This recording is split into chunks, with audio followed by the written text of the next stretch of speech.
А это как бы второй дисклеймер. Я просмотрел видеоматериал, который я снимаю уже по ходу на этот ролик. И я не сказал, зачем мы делаем. Мы делаем под обои. Стены делаем под обои. Это первое. Второе. Почему именно так? Почему не как-то по-другому? Как лучше, как хуже? Мы делаем так, потому что мы так договорились делать с собственниками этой квартиры. Мы исполнители. Нам сказали, сделайте вот так, и мы так делаем. Если вам лучше, хуже, лево, право, делайте как вам лучше. Конкретно в нашем случае мы делаем так, как мы договорились сделать с собственниками. Стены, старые стены под обои. Привет, друзья! Мы продолжаем свой проект 170 квадратных метров. Ссылка у вас появится на плейлист вверху. И, кстати, у нас наконец-то функционирует телеграм-канал, телеграм-чат. Ссылки будут в описании к ролику и в описании к каналу, собственно. Сегодня 25 августа, и мы дошли до какой-то предфинишной точки везде, по всей квартире. Фактически мы заткнулись немного. Давайте посмотрим. Все потолки в квартире у нас доведены вот до такого состояния. То есть здесь все оштукатурено, потом проклеена сетка в падугах на потолках и перешпаклевано. Все включительно, все тяги карнизов, все перешпаклевано, выровнено, ждет ошкуривания. Еще финишный слой. Ну, он нужен все-таки на плоскостях будет, там после шпателя что-то осталось, возможно, полимерной какой-то там ротбанд-пастой, типа чем-то таким, полимерной шпаклевкой. Плоскость, падуги и покраска, но стены. Уже почти год прошел с начала вот этих всех работ по этой квартире. По-моему, в октябре начались работы здесь 2021 года, а на стены никого не нашлось. Приходят, смотрят на эти старые стены, вот какие-то мастера там, и а что с ними делать? Ладно, тут еще ничего, пойдем в другую комнату. Вот здесь, например, смотрят эти ребята, приходят, и а что тут делать, непонятно, вообще непонятно, что тут должно происходить, как бы вот, все в обоях и так далее и тому подобное. Саша там ковыряется что-то, потом посмотрим, чем она занимается, поскольку мы будем параллельно все-таки что-то еще делать и по потолкам, и по этим самым, по откосам, вот здесь, в этих пространствах.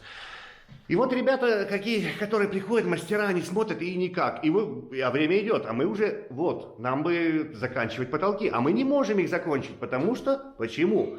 Потому что тут будут производиться какие-то силовые работы. По-любому, что-то, оторвать кусок штукатурки где-то после того, как обои там снимутся, да. Что-то нужно будет сделать, где-то какое-то усилие, чего-то такое. Нам бы заканчивать с потолками после того, как будет как-то готова стена. Сама стена, а делать некому, а вот реально делать некому. И поэтому пришли мы к какому-то заключению с собственниками квартиры. Мы сделаем какую-то пару помещений, посмотрим, прикинем, как оно получится. Ладно, поэтому начнем мы работу со стенами. Так что если у нас до этого было все медленно и рутинно, то сейчас будет еще медленнее, еще рутиннее, поскольку почти 200 квадратов стен, здесь какая-то часть новодельная штукатурка, возможно, мы там ничего не будем делать, старых стен, именно вот с такими вот с обоями, где надо что-то делать, их довольно много, я думаю, приличное такое количество, такой приличный метраж. Ой, ладно, чего, никто не хочет, кстати, хочет, не хочет, молодым парням на заметку, вот работа по старым стенам довольно востребована вообще на самом деле, ну, в Петербурге. Мы встречались с заказчиками, другими какими-то некоторыми, никто не хочет штукатурить. То есть оставлен старый карниз, например, демонтирована штукатурка со старых стен, надо перештукатурить, обновить, сделать. Не хотят. Нет, машинным способом, пожалуйста. А что, надо кривить маяки, как-то еще что-то гнуть, подгибать под карниз? О, не будем. И это проблема. То есть поиск людей, которые вот занимаются штукатуркой в старом фонде, которые готовы по правилу что-то делать, без маяков. Так что, кто ищет какую-то занятость, вы можете, ну, как бы, подумать в эту сторону. Я думаю, так. Ну, для этого нужен навык, конечно, какой-то штукатурки, шпаклевки, там, шпателями что-то делать, там, провилцами, да, провильцами, вот. Ладно, надо приступать к стенам. Но прежде посмотрим, как вообще, что у нас продвигается, поскольку какие-то что-то еще остаточки по потолкам у нас есть. Пойдем на Сашу посмотрим, чуть-чуть. Грустная Саша. Очень грустная Саша. прилипла тут к стене. А Саша делает что? А ну-ка я отверну. А вот специально для заказчиков вы смотрели, что у нас вышло криво. Сейчас я это место подровняла еще раз. И практически, ну, есть кривизна, как ты сказал, делить на 2, но вот здесь 2 миллиметра, значит это миллиметр, да? Да. То есть, когда мы прислоняем, когда у нас есть бугор какой-то, когда мы прислоняем правило, да, мы к одной стороне, например, вот этого вот товарища, ну, скажем, на чем бы поимитировать, я вот здесь я сымитирую, да, скажем, у нас здесь перелом, мы прислонили, и у нас появилось здесь там 2 миллиметра, например, значит, бугор у нас миллиметр, выступ сам, правильно, мы же делим на 2, как-то так. В общем, кривизна остается, но визуально это выглядит намного лучше. Да, конечно, лучше. Вот. Здесь я, получается, стесала низ, а здесь, в этом месте тоже был бугор, я его тоже стесала. И буду добавлять сверху, чтобы, опять же, визуально тяга казалась ровнее. Идеально ровная она не будет, но мы в нее стрелять и не собирались. Да, тут не надо идеально ровно, поскольку у нас потолок здесь загибается. И когда мы монтировали вот этот участок новодельного карниза, мы тут его подламывали, ломали, гнули, чтобы пройти по старому потолку, потому что потолок здесь уходит знатно вниз. Ну, наверное, видно. И вот Саша сейчас занимается вот этим, вот она прогрунтует. И будет, после высыхания, наверное, грунтовочки, будет заниматься большим подравниванием. Кстати, да, вот что Саша говорит, специально для заказчиков. У нас потому такой здесь даже не видеоформат, формат изложения материала, он привязан к датам, он календарный, потому что это своеобразный видеоотчет. Собственники этой квартиры, они не могут здесь часто появляться. И они являются нашими заказчиками, они пришли с нашего канала, то есть им это подходит. Они реально смотрят все видео, они смотрят все процессы, которые происходят у них в квартире, да. И это такой некий видеоотчет. Они будут знать, чего делается, ну, они, собственно, знают, что здесь происходит, какая этапность, ну и так далее. Так что если кому-то там кажется, что что-то затянуто, там по 2 часа ролики, кто-то будет смотреть, кто не смотрит, он 5 минут посмотрит из 10-минутного ролика и из 2-часового, он посмотрит тоже 5 минут, пролистает просто и все. Так что менять формат в этом проекте я, не буду, зачем? Показываем поэтапно, как идет, да, рутинно, да, медленно, очень медленно, а чего вы хотели? Вот, так, огромный объем работ, а нас не 50 человек, да, медленно. Но зато поступательно, что радует. Все то же самое. Синяя доделывает розеточку, что делает? Да подмазывает ее, вон видно, вчера делали, трещины замазывали, и вот желтизна пошла. А ну-ка я выключу его. Мигает, странно, вот снимают с этими самыми, у меня камера, экшн-камера, но у нее нету дефликра, то есть, которая вот гасит вот эту штуку, а они снимают на свои там айфончики, на хорошие телефоны, и вот мигания нету. Ну ладно, мне почему-то с камерой удобнее как-то отдельно. Очень видно, желтизна чуть прошла, но у нас есть средства борьбы с этой желтизной, так что она не страшна нам, и Ксения подмазывает. Уже почти все подмазала, закончила почти розеточку, вот.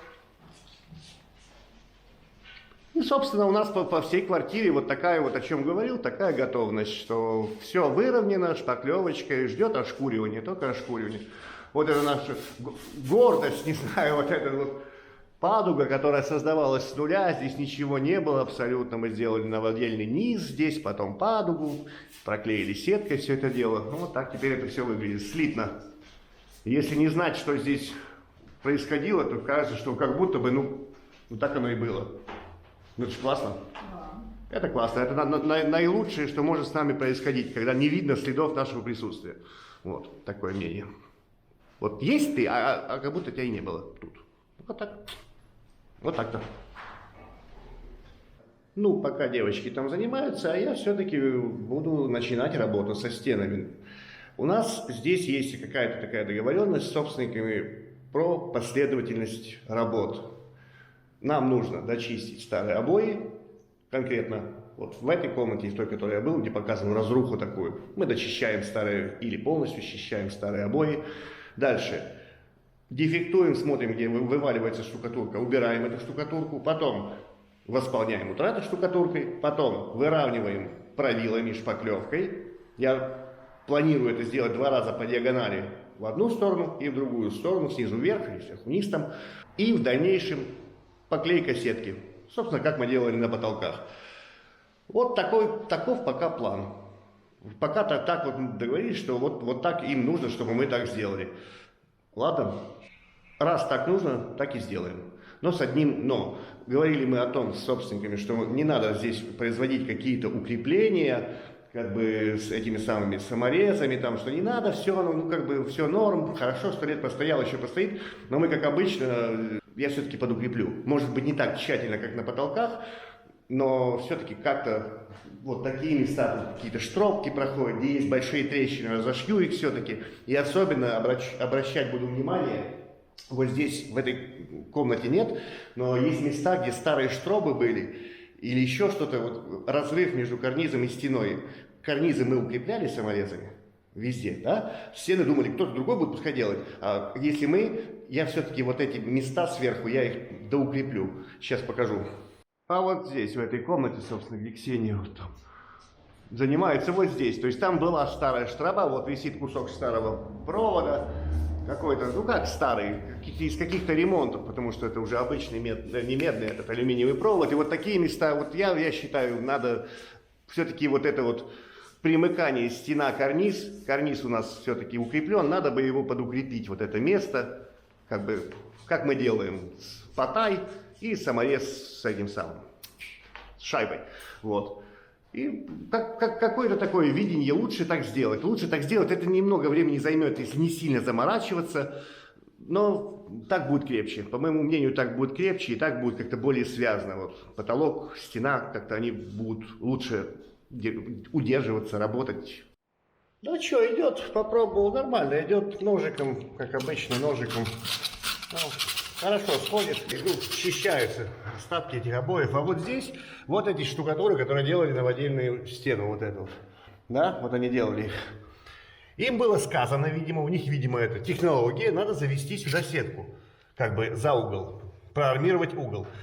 Идея хороша, а исполнение, как обычно, не очень, поскольку они проклеили ее прямо на обои.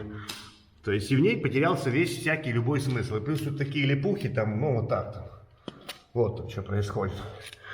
В общем, с собственниками поговорили, будем мы эту сетку удалять с этого угла, выкидывать. Иначе ее надо каждую ячеечку расчищать. Как обычно, идеи хорошие, а вот исполнение может так удастся. А может я попробую все-таки расчищу.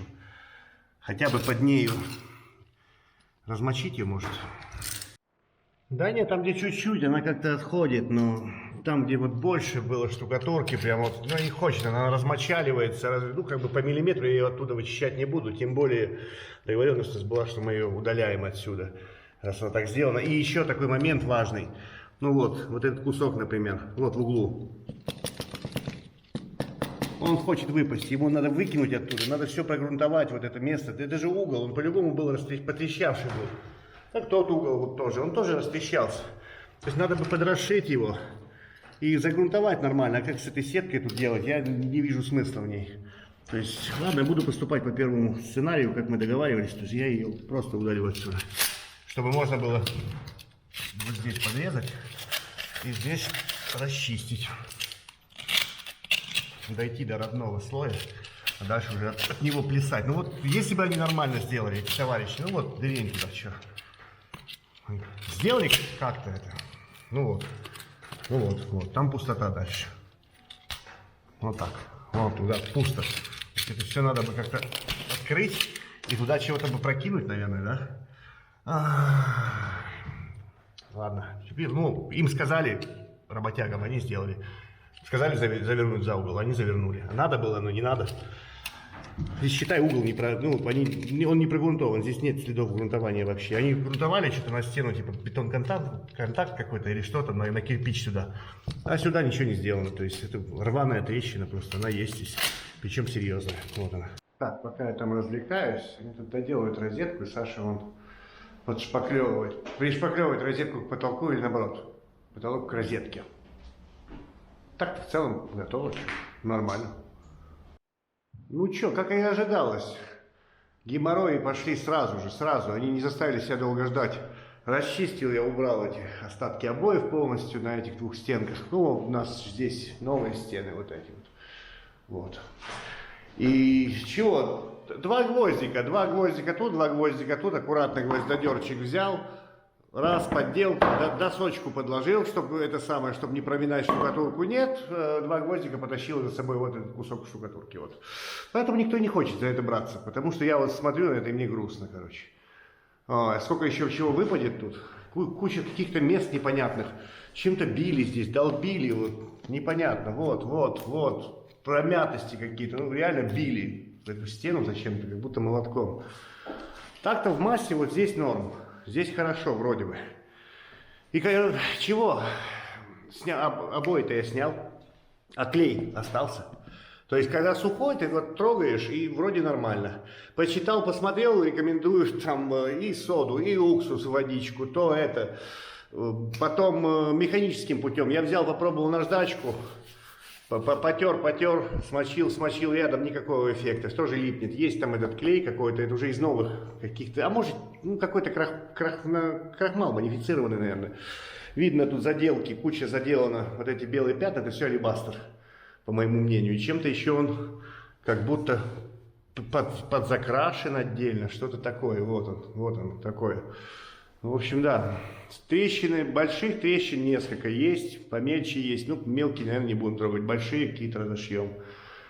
И надо убирать клей. Попробуем его сейчас промыть горячей водой.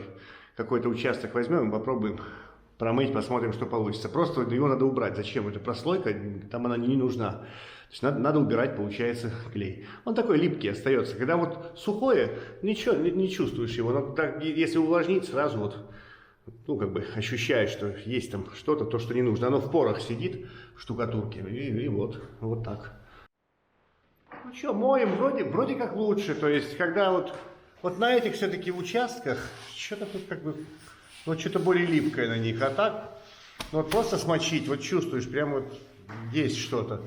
А промыл, да вроде получше становится. Просто протереть, убрать ее. Лучше, да? Ну, я думаю, еще такой момент, мы сейчас это сделаем, это высохнет до завтра. И перед тем, как разрушения какие-то производить, расшивать что-то, там, крутить, вертеть, подрозетник, кстати, вон я попробовал, то, что, вот, к слову, что мы там грунтуем миллиарды раз или еще что-нибудь. Вот там ничего не загрунтовано, там алебастер, я его попробовал, ножом ковырнул, сидит там плотно, надо прям вырывать. Так что я надеюсь, что не зря мы все эти грунтования делаем, что это еще лучше будет. В общем, я думаю, прошлифовать пройти еще, потому что что-то, где чистил обои, а вон кусочек обоев остался где-то микро. Может, что-то осталось где-то, мы же работали сверху, там где-то раствор попал туда. Чтобы про виллу было легче ходить, я пройду машиной еще после высыхания, сошлифую, но без разрушений каких-то, вот таких, как там над печкой было, за печкой рядом. Потому что, ну, не знаю, оно будет еще дальше рвать, еще что-нибудь. И так, пока плоскости есть, шлифанул, да и норм. Это быстро будет. А потом уже можно будет расшить, укрепить, прокрасить, что надо. Вот. А пока таков план действий. Ну что, промыли мы здесь все. Ну, вроде как стало лучше. Вроде вот липкость ушла, это и останется только после высыхания прошлифовать, чтобы уже убедиться, что все там нормально, ровно. А так-то пойдем мы дальше в эту комнату. Тут Саша у нас еще с розеткой занимается, что-то там подковыривает, подшпаклевывает. Новодельную нашу розеточку делает. А мы пойдем, вот стеночки у нас есть, можно заниматься, начинать. Вот эти всякие штучки чистить. Тут обоев побольше, но тут один слой тоже. Или, нет, стоп, тут не один слой. Тут есть интересные всякие газетки с ятями. Вот еще дореволюционные. Тут находили немецкие газеты где-то. По-моему, для русскоязычных, наоборот, для немецкоязычных жителей, видимо, потому что там реклама какая-то на немецком, но какие-то русские товары. Розеточку подмазала Саша, а мы чуть-чуть чистим. Ну, тут не очень-то легко оно идет, но и тут чистится, конечно, руками. Я к тому, что вот, тронул где-то что-то, и вот тут еще более-менее, тут вот держится в этом месте. А вот тут были обойки, чуть-чуть там дернул туда-сюда, а вот она. Вот. Она вот такая живая тут прям. И это нельзя такое оставлять. Хотелось бы, но нельзя. Вот. Прям дышит кусок. наверное, до этого места. Вот это вот алебастр. Видно сразу алебастровая залипуха такая. А, не зря тут уже что-то вывалилось раньше, наверное. А ну-ка я руку поменяю, ножом попробую. Ну вот это все такое надо убирать. Чтобы где-то, где уже держится.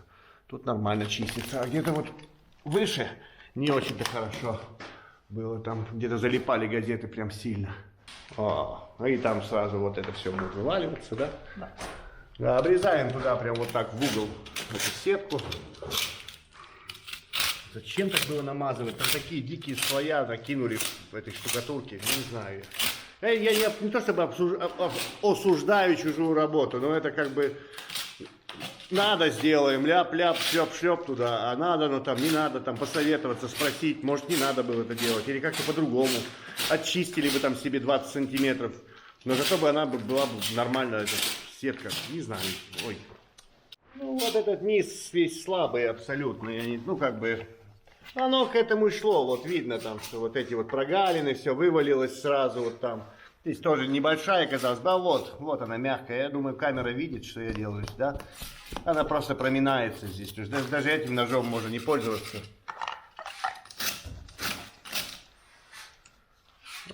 Обычный взять лезвийку и тоже вот оно. То есть там тонкий слой, тончайший, где-то местами там вот на дранке. Хотя не очень-то и тонко, 5 миллиметров, ну вот здесь как будто, да не, ничего не держится. Вот выше, вот здесь крепко уже. А вот низа почему-то как будто сопрели. Какие-то они сопревшие прям, ну такое оно, вот. То есть, ну не хочет оно там быть. Оно держалось все на этих вот, да, на этих несчастных обоях. Начал снимать и вот, а вот тут вообще вот. Тонко. О, пожалуйста, вот так. Выпадет, много выпадет у нас. Вот здесь угол выпал. Ну да, ну к этому все и шло. И то, может, еще надо что-то тут снимать. Да, вот ходит все полностью, вот. Прям прогибается, проминается туда, вон пальцы продавливает. Ну, повыше там нормально, а здесь почему-то так. Непонятно почему. Ну, надо удалять, что вот прям хочет само, надо его удалить. Вот. Вот он, хоп, и нету его там. Ну да, просто ножиком отковыривается. Ну да. Там что повыше нормально, а вот низ непонятно, не знаю почему. Как сопрел он будто бы. Следующий день, продвигаемся дальше. Перешли дальше, тут тоже выпадает всякая куча всяких разных газеток. Немецких, ну на немецком точно. Берлин, что-то такое там. Вот. Ну там, да, там разрушение. Ну тут вот это тоже будет падать дальше. Это выпадет. Ну, больше всего, конечно, вот здесь. Повыпало всякого. Но еще мы еще особо не выламывали. Это то, что само упало. Вот. Тут еще можно простучать, посмотреть, еще что-то выпадет даже. Ну местами вот такой слой. Вот такой тоненький. 3 миллиметра. 3 миллиметра штукатурочки всего. А местами вот здесь, возле печки, тут прям вот прогибается, прям бумага, вот. Вот не знаю, камера как увидит. Вот. Я его шатаю. Вот он. И дальше так же. Вот это все, весь блок упадет. Да. Что вы тут? Потею. Ну да, это горячая штучка. Сегодня 25 на улице. Сколько? Сегодня не так. Саша чего? Подмазывать, перемазывать. Ну, уже лучше, конечно, стала эта тяга. Сейчас буду добавлять сюда. Ага. Ну, работает еще с этой новодельной штучкой нашей. Что там говоришь? Много слоев? Много-много слоев. 2 слоя газет. Сначала немецкий, потом Советские, да? Да. Сначала немецкие, потом советские. Нашли мы что-то там. Вот. Ничего не удалось. Какой-то сам, видимо, Петербургер. Что-то Gold, Old. Может, это вот так как-то было. Не знаю. Gold, не Gold. Что-то вот название непонятное. Можно посмотреть, какие были тогда газеты. Я думаю, что это между 5-м годом, 905 и 16-м, наверное, 17-м. Поскольку очень много объявлений. Очень много разных объявлений. Есть объявления на русском. Всеобщая библиотека какая-то, еще что-то я находил. Такие вот какие-то, объявления какие-то в основном. Это Олео Вазелин Сейф Роял Конго.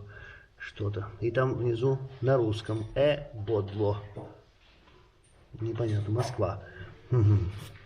А вот, нашел. Думаю, потерял. Нет, не потерял. Вот он. Вышла из печати новая книга Конан Дойля. Нож танцовщицы.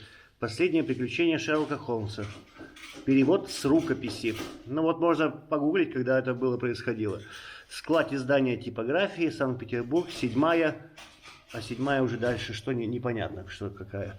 Вот это все вот эти вот немецкие газеты. И там вот так вот. Вот такое. Немного находок таких, ну, хоть что-то. Ну, вот этот участок возле окна. Здесь вот в этом блоке было 4-5 слоев, а вот дальше по один слой вот сюда вот.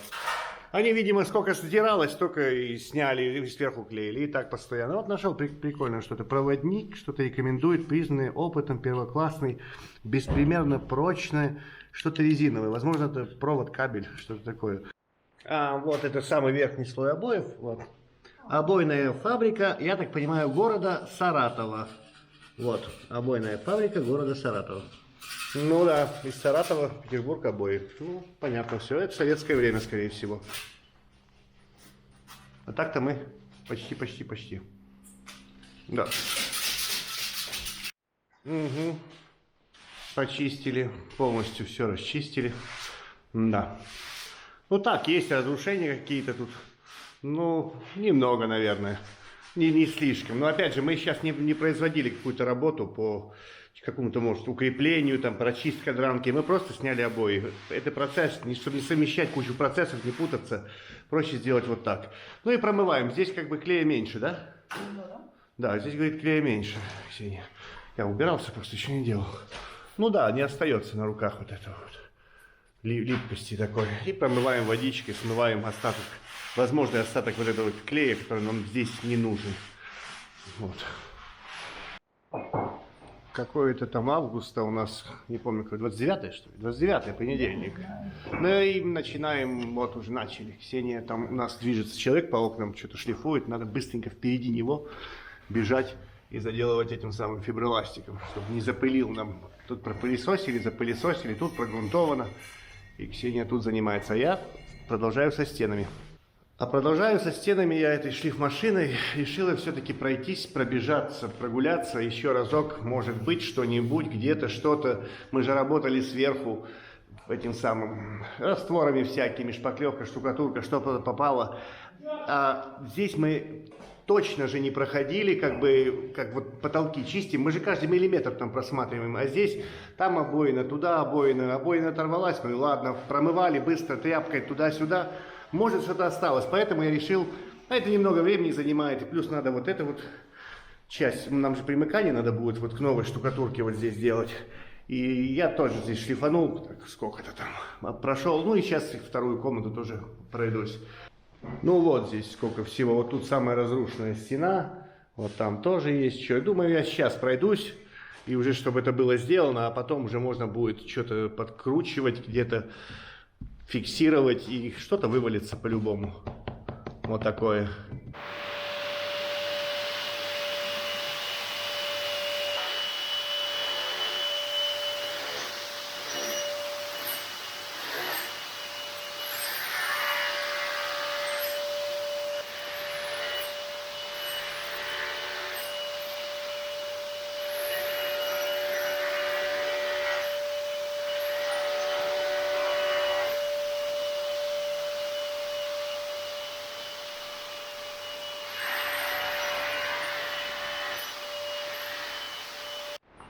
Говорит, я хочу, говорит, крутить, очень, говорит, хочу крутить штучки.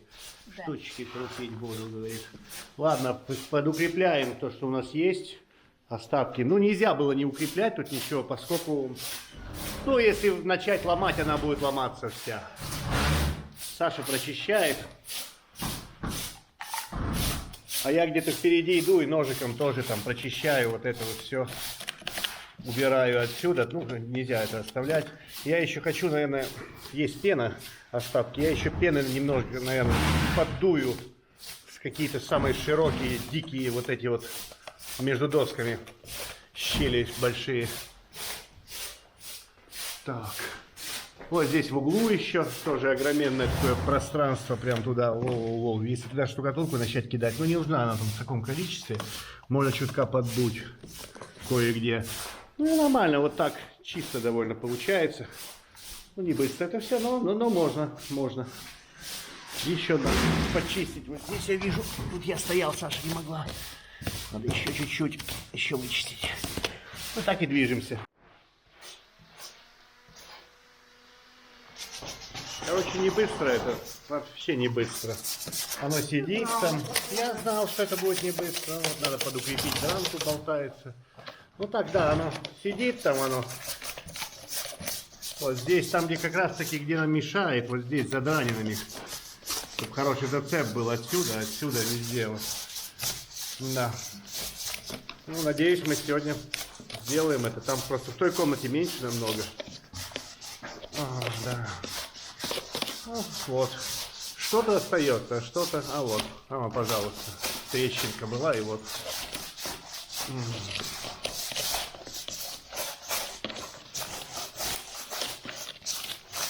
Так, у нас тут вечереет. Пока Ксения тут сделала верх, это самое, прокрашивать саморезы. Что-то мы подукрепили все-таки.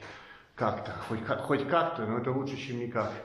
А Саша там уже грунтует вовсю, слышу. А они пока делают полезное, я делаю бесполезное, убираюсь, хожу.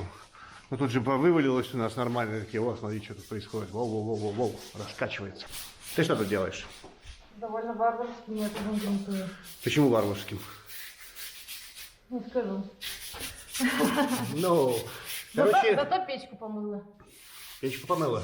А, намыла печку. Я хорошо прогрунтовала кирпич вместе с печкой. Но не грунтуй печку, ты что? Потом ее помыла. А, ты потом помыла ее сразу? Скоропостижно, да. Короче, Саша грунтует здесь 1 к, наверное, 1 к 3. Не знаю. Ладно. 1 к 2, 1 к 2, 1 к 3. Я не ведаю, что творить. Чтобы не получить пленку какую-то здесь. И это самое. И вот эти места, где рыхло, 2 раза мокрым по мокрому надо пройти обязательно. И мы еще, почему мы могли бы на завтра эту работу оставить? Нет. Надо грунтовать сейчас, чтобы завтра пройтись этим самым. Еще вот эти рыхлые места грундирфарбом ВП. У нас он остался. И лучше им сделать. У нас остался потолков немного. И там такой момент, товарищ мне написал, говорит, слушай, капорола нет, аллигатора нет. Я все-таки решил убедиться, написал в аллигатор, ну, менеджеру знакомому. Говорит, пока поставок нет и не ожидается в ближайшее время. Вот. Так что нам повезло, что нам хватило сюда на эти потолки. Ну, а дальше по стенам, если будем продолжать работать, чем Кнауф, если он останется к тому времени, надеюсь на это. Я имею в виду грунт, тифингрунт тот же, и мультигрунт по необходимости. И Саша сегодня, что ты сказала? Что ты там сказала? Да, она много чего говорила. Короче, она сказала, что после грундирфарба ВП, если шпаклюешь что-то, и если там его нет, то кажется, что там вообще не грунтовано. На самом деле он очень хорошо удерживает как бы влагу и позволяет хорошо работать, растаскивать материал. А обычным грунтом, ну то, что она сейчас делает, собственно, так не будет. Будет сложнее немного. Ну, будет как будет, нормально, может чуть-чуть. Не, он незаметный просто. Незаметный? Не, оно на больших, начнешь работать на больших площадях и сразу поймешь. И с ним лучше. С ним, конечно же, лучше, чем без него. Ну да, я думал, что вот, может, на завтра оставим, завтра с утра так сделать, а потом к вечеру еще пройтись вот эти места вот этим самым адгезионным грунтом. Нет, вот Саша сильно проливает так, прям, и оно не высохнет за день. Ну, у нее время высыхания у этого грунта 12 часов. Так что не высохло бы оно за день. То все правильно мы делаем. Чуть задержимся, зато прогрунтуем нормально. И завтра можно будет нормально уже всякое делать. Вот. Следующий день, 30 августа. Мы подготавливаемся в рамках подготовки к штукатурным работам. Вот. Фарб ВП, у нас есть остатки с потолков, но на потолки больше не нужно. И что мы делаем? Мы проходим дранку и проходим вот эти вот рыхлые места. Вот эти вот штукатурки старые. Не скучаешь тут? Конечно. Нет, не скучают же сотни метров этого самого фиброэластика этого. Короче, что, осталось даже поклевать, чтобы не уходить домой. Надо что-то поделать. Хорошо, что есть что поделать. Ненавистные прям вот эти уже пространства, вот эти межрамные, уже сколько их перешпаклевано. Ой, осталось всего 2. Надо бы сегодня зашпаклевать и забыть о них. И потом еще подмазать этим фиброэластичком, и будет хорошо. Ну вот осталось такое сегодня поделать нам. Шпаклевочка эта из висково-цементной. Вот. И вот. И можно будет уходить и завтра уже штукатурить. Так, пока там Ксения не успела заделать, я же говорил где-то раньше, что я прям стараюсь, что это я еще здесь второй слой не шел, но вот первым слоем я старался прям ближе к древесине подойти, чтобы меньше фиброэластика было. Там есть жуткие такие места, где он дает серьезную усадку. Лучше вот так делать, подходить, потом прорезать все это. Ну, я прорезал линейкой, там где она уже заделала там. То есть я отрезал как бы от древесины штукатурку, шпаклевку. Пойдем посмотрим. Ну, я еще не успел показать все тут. Ты уже заделала? О, ну, Вот на тебе кусочек. ну там были больше. А как бы камера, чтобы увидела? Вот так, там я вижу 3 миллиметра, а то и 4. Тут было еще больше. Вот она только что замазала, а он еще раз сел. Аня не успел. Тут было еще больше. То есть надо оставлять прям, не знаю, 2 миллиметра, 3 на эту штуку. Тогда будет хорошо. Иначе вот не очень-то хорошо. Она просаживается, потом такие доборы страшные, вот большие. Вот такой вот он. Вот там. Как бы так, чтобы камера увидела. Ну вот такой. Да, я опоздал, чуть-чуть, говорит, опоздал. Короче, чтобы так, ну, как бы 2 раза, чтобы не переделывать, лучше, чтобы было тонко там, тоненько, и тогда будет нормально. Иначе шпаклевка это не заберет за раз. Шпаклевка до 2 миллиметров или сколько там. Плюс она даст усадку все равно. Ну, этот самый Симлайт я имею в виду. Ну, там много остается там внутри. Какое-то первое у нас, завтра этот самый. 1 сентября, 31 у нас августа. Собираем, думали, я думал, что больше не будем использовать на этом объекте венчик. Нет, будем.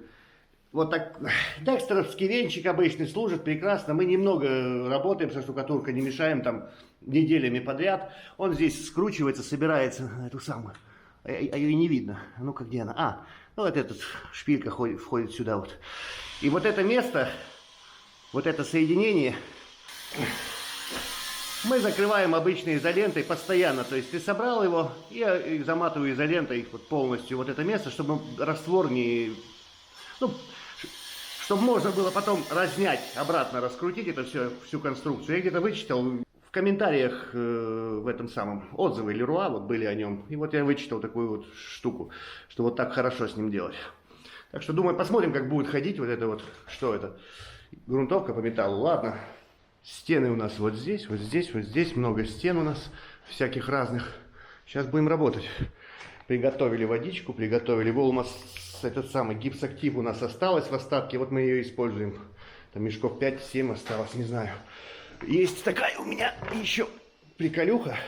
Каталочка такая. Раньше такие в Леруа продавались. Я как бы сам сделал ее.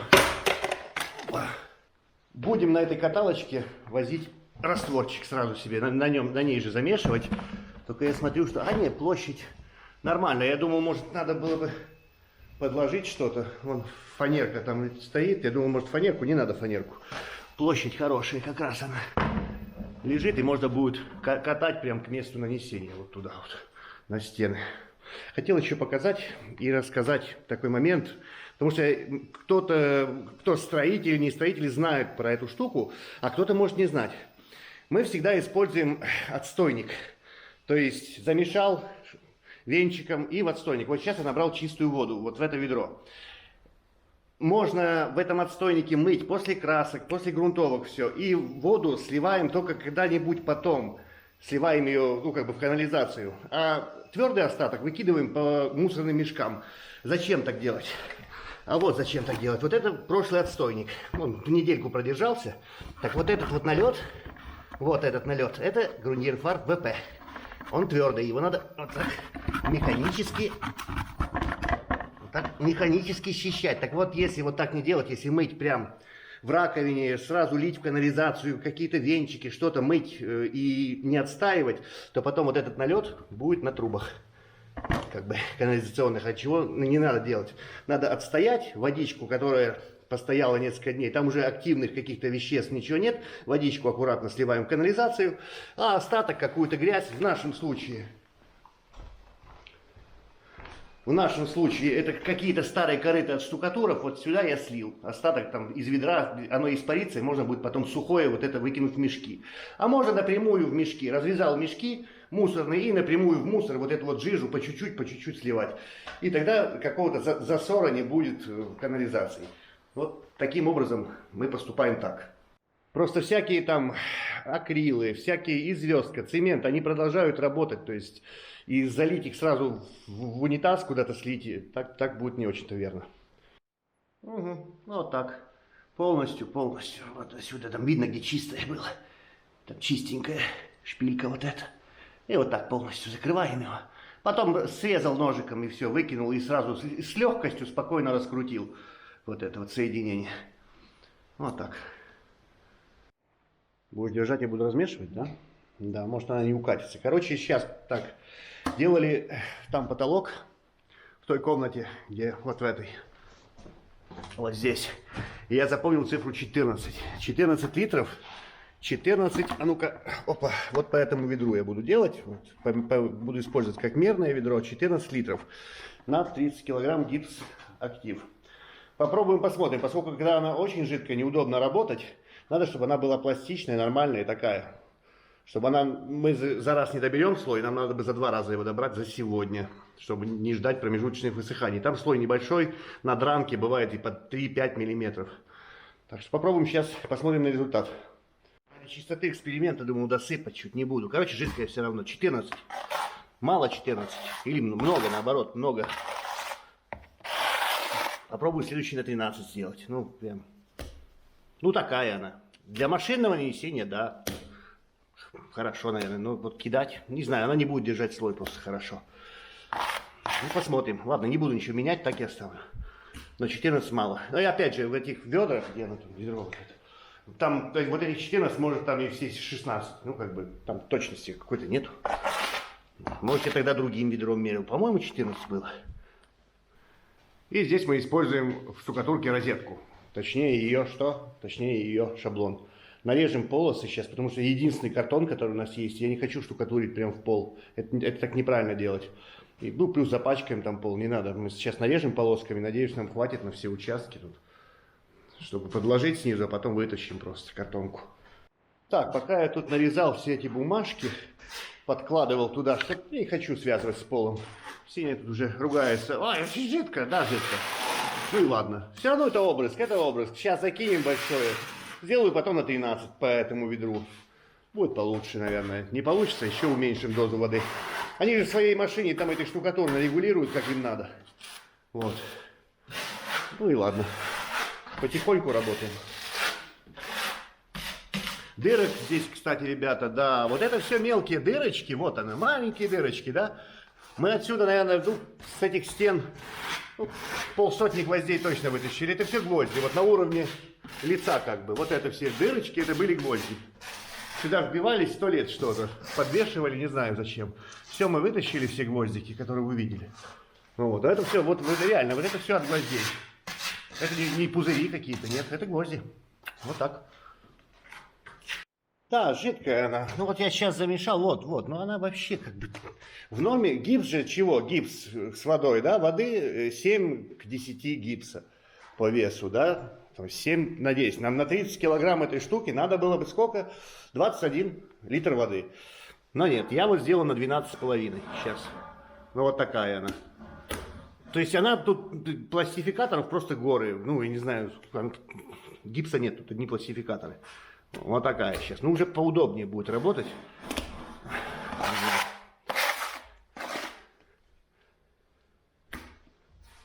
Вот прям.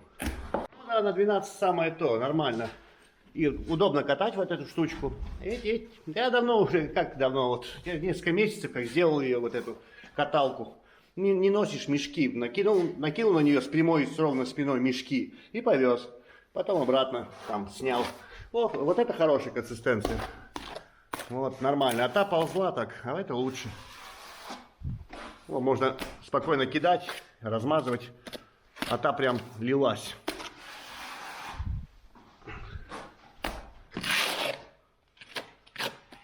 И вот так задранку, туда-сюда.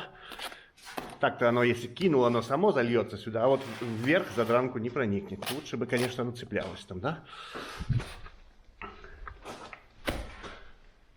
Я не стараюсь набрать за раз слой, это не нужно. Потому что мы пойдем потом по кругу, она чуть привстанет, и пойдем по кругу еще раз накидывать.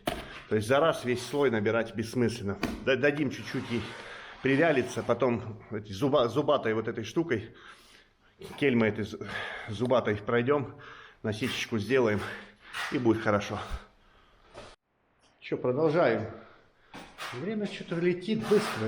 Летит, пока вмажешь везде за каждую эту штучку.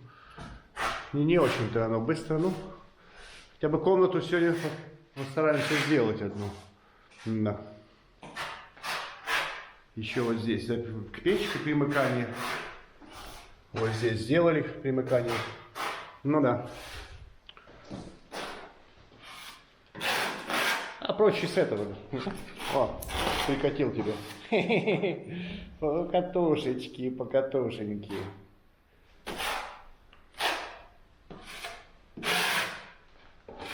Что, 1 сентября сегодня, и мы все тут в этой комнате заштукатурили. Вот. И вот эти штучки, где бы тут посмотреть, а вот эти вот. Я уже там поотнимал где-то, так ее можно оттуда аккуратно теперь доставать. Ну-ка, пожалуйста, оттуда. Вот. И прочистить вот здесь.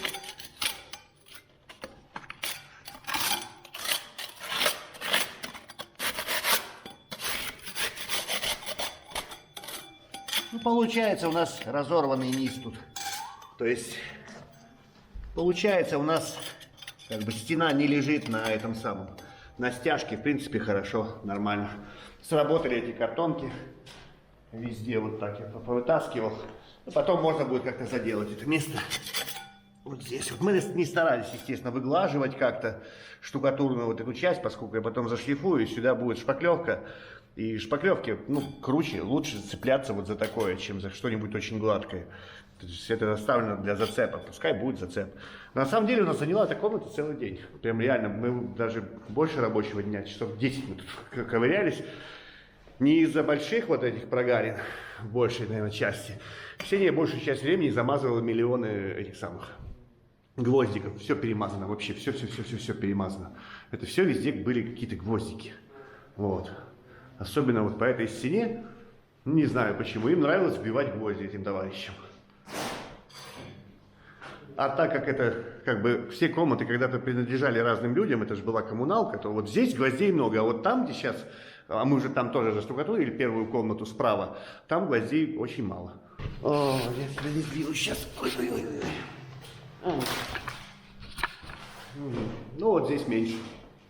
Здесь намного меньше. И вот все не заканчивают там. Ну тут мало штукатурной работы, тут очень мало. Углы чуть-чуть, там.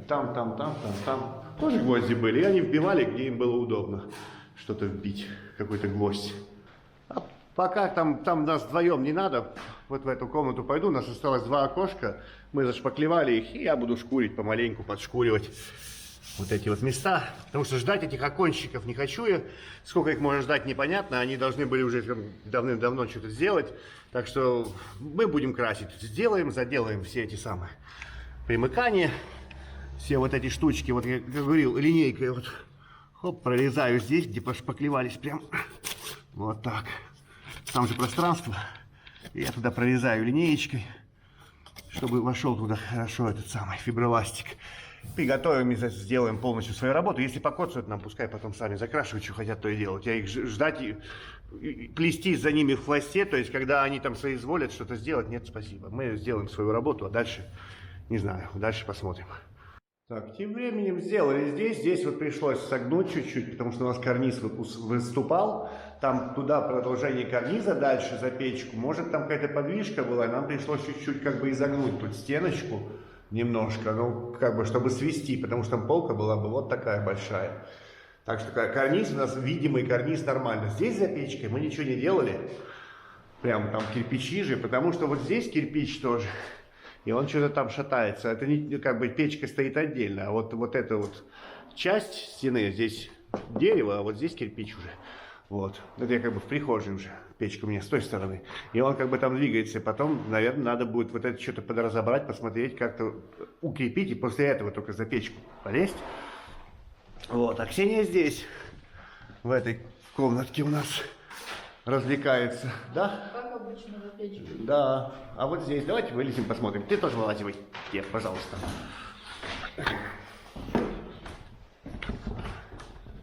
Обычное запечное пространство. Вот. Мы тут на пылесосе почистили все. Вот там какой-то воздухоотвод, что-то туда, я не знаю, камера увидит. Там, ну там, короче, дырка. Или тесты. Дырка. Дырка. И надо вот кирпич, он никогда здесь не было заштукатурен, кирпич всегда был голый. Мы его прогрунтовали и по кирпичу просто как-то чуть-чуть подровняем, ну просто обработаем это штукатуркой. Вот. Что еще? Да все вроде. Блин, намазывайте чего. Вот так тут удобно работать очень, да? Очень. Очень удобно там работать. Шкатурками. Да. Шкатурочкой. Да, а ну-ка карнизики посмотрим. Хороши карнизицы. Угу. Ну ладно. И вот здесь вот наша штукатурная работа здесь в этой комнате и закончится, поскольку там у нас уже все сделано везде. Вот так.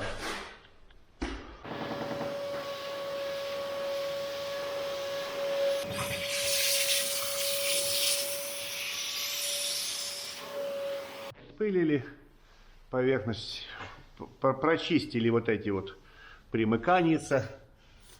Этим самым пылесосиком оттуда все убрали, и Ксения грунтует. Киевгрунт 1 к 1, да, у тебя? Да, Киевгрунт 1 к 1. И грунтует, прогрунтовывает все эти поверхности, чтобы можно было примыкание заделывать, ну и, собственно, когда-нибудь покрасить. Хотелось бы побыстрее уже, чтобы, как говорится, избавиться от этой работы, если можно так сказать, чтобы уже... Да, ну, чтобы оно уже было сделано. Хотелось бы побыстрее и приступать к каким-то другим. Вот эти надо делать, чего. Тут тоже все надо делать. Оставляли, думали когда-то там как-то в тандеме с этими окончиками делать вот эти низа. Что-то они никак, не знаю. Надо будет тоже сделать низа. У нас много где оставлены они. Вот. Внешние части вот эти.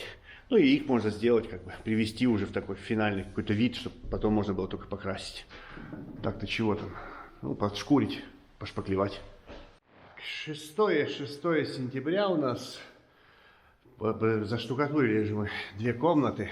Исследуя нашей такой логике, что надо бы все-таки как бы потолки делать после того, как будут в какой-то степени готовности стены. И все-таки будем мы делать еще кухню, 3-я, справа у нас комната, и коридоры, и прихожую. Старые стены, пока ими будем заниматься, вот этими вот ребятами. Тут дичь, тут вот такое, всякое разное. Ладно, что, надо делать, никто не хочет браться за эту работу. Ладно, тогда мы возьмемся. Так, Ксения там чистит вовсю. Согрелась? Уже да. Уже согрелась. Холодно. Какие-то есть там обогреватели, но все равно не особо они. Здесь я кусочек уже почистил, чтобы прикинуть, что вообще тут происходит. Мы же ничего не видим, да? А чего мы тут не видели? А не видели мы тут алебастр. Вот, это серый, это алебастр. Здесь стены зашпаклеваны алебастром. Легко тебе там их чистить? Не очень-то, мел попроще. Ну вот этот кусок, наверное, минут 20 она уже чистит. Вот этот маленький кусочек. Мел проще, мел-то что? Мел мягкий, он сходит хорошо. Вот. А вот под ним алебастр, и уже он не хочет сходить. И желтизна у нас выпрет тут, ну по-любому, вот. Видно, она желтеет. Все, вот эта краска снизу попробовал, а она тут... А никак она тут. Вот оно, сопревшее. То есть вот так работают непаропроницаемые покрытия. Под ней, вот эта известковая штукатурка, она под ней сопрела, вот так. Вот, она отходит прям сразу вместе с ней. Местами держится, но не очень-то, а местами вот такое. Тут, видимо, стояла мебель какая-то, вон они закрасили прям под рамки сверху. Вот это надо будет вывалить, этот кусок точно. А посмотрим, что останется. Я думаю, мало чего здесь останется, этой зелени, зеленой краски. Здесь обязательно надо будет вот это все убрать, поскольку здесь, видимо, это желтизна все-таки из-за протечек. И здесь дранка очень сильно отошла. А может и доску раскрутила. Вот я вижу, вот здесь доска. А вот там доска глубже. Вот здесь. Может будет какая-то возможность нам прижать эту дранку, поскольку оно вот так вот. Вот такая пузо тут выпирает так сильно. Ну-ка, не знаю, увидит камера, не увидит. Короче, там сантиметры. И это все надо будет убрать. И сетку эту гадкую отрезать тоже. Чем они так сделали там? Непонятно, в общем. Ладно, будем чистить. И дело это не быстрое. Быстро нам не удастся это сделать. Держится она где-то вот чуть-чуть. Тут держится что-то. Но в массе... То есть большая часть уходит в трещины, и она вся отваливается. Вот это вот что-то. Вот такое. Больше 50%. И придется ее сносить, а потом придется наштукатуривать по новой. И я уже брал правило, прокидывал тут все. Не знаю, как тут буду я искать этот. Наверное, как-то на глаз отсюда смотреть вот туда. И что-то как-то выставлять, какие-то маяки делать штукатурные. Где-то она держится, где-то нормально, но в массе ни о чем. Она сопрела, вся сопрела там. Здесь Ксения, вот она, чистит что-то. Я пошел сюда, да тут то же самое. С этой стороны тоже краска. Тут, не знаю, а вон ленточная расчистка. Тут получается алебастр, побелка. Еще раз алебастр какой-то с песком. Вот он. И еще краска. Ой, палец разбил где-то. И еще краска. Вот это вот эмульсионная краска тут поверх всего. Да. Не очень-то оно весело, конечно. Ну, как-то идет. Как-то не быстро, но идет. Ну, что ты тут разрушаешь? Нравится разрушать, да? Вываливается у нас. Пошли уже в коридор. Ксения здесь закончила. Здесь очень тонко. Вот, что-то оставить хотя бы. Чуть-чуть. Ой-ой-ой. Ну так, нормально, нормально, без пустот каких-либо. Вот остатки обоев надо содрать. А у тебя тут что? А, это самое. А тут у нас залипушка цементная, с той стороны печка. Я уже пробовал, я тебе сейчас тоже покажу в этот момент, что вот так. Она там вот. Слышно, да? Нет, так не будет. А ну-ка так. То есть здесь, где крепко, тут кирпич же. Вот здесь. Вот он. Как бы. Здесь граница с доской. И вот это можно убрать. Она тут не держится особо. Вот до появления слоя получается. А дальше как-то будем штукатуркой выравнивать. Тут не сошлифовать ничего, это цемент. Будем все вместе тут подравнивать как-то. Ну вот.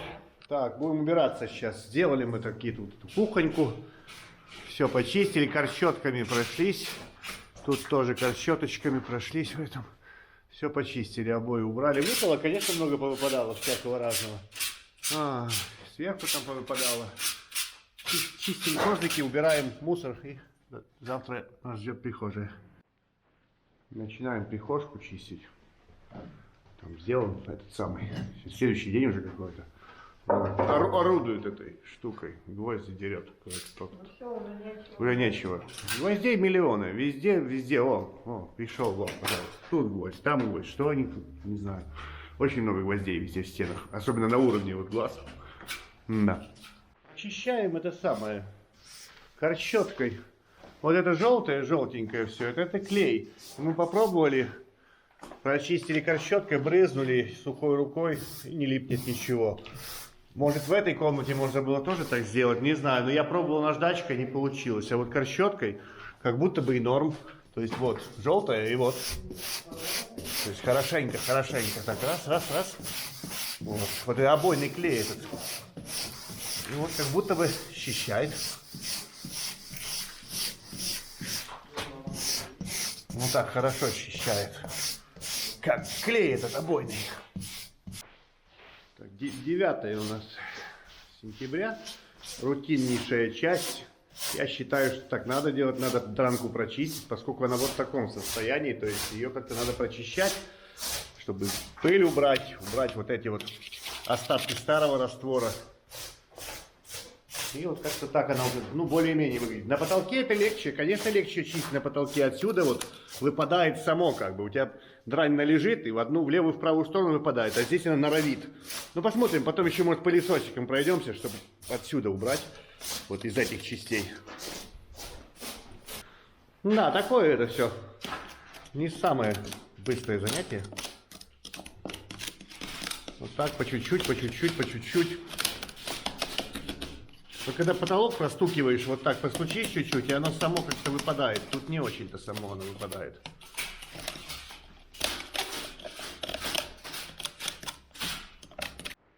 Да, я думал, вот здесь пузо где такие. Думал, это доска. Нет, доска на месте. Вот там, вот здесь, если посмотреть, вот эта доска идет.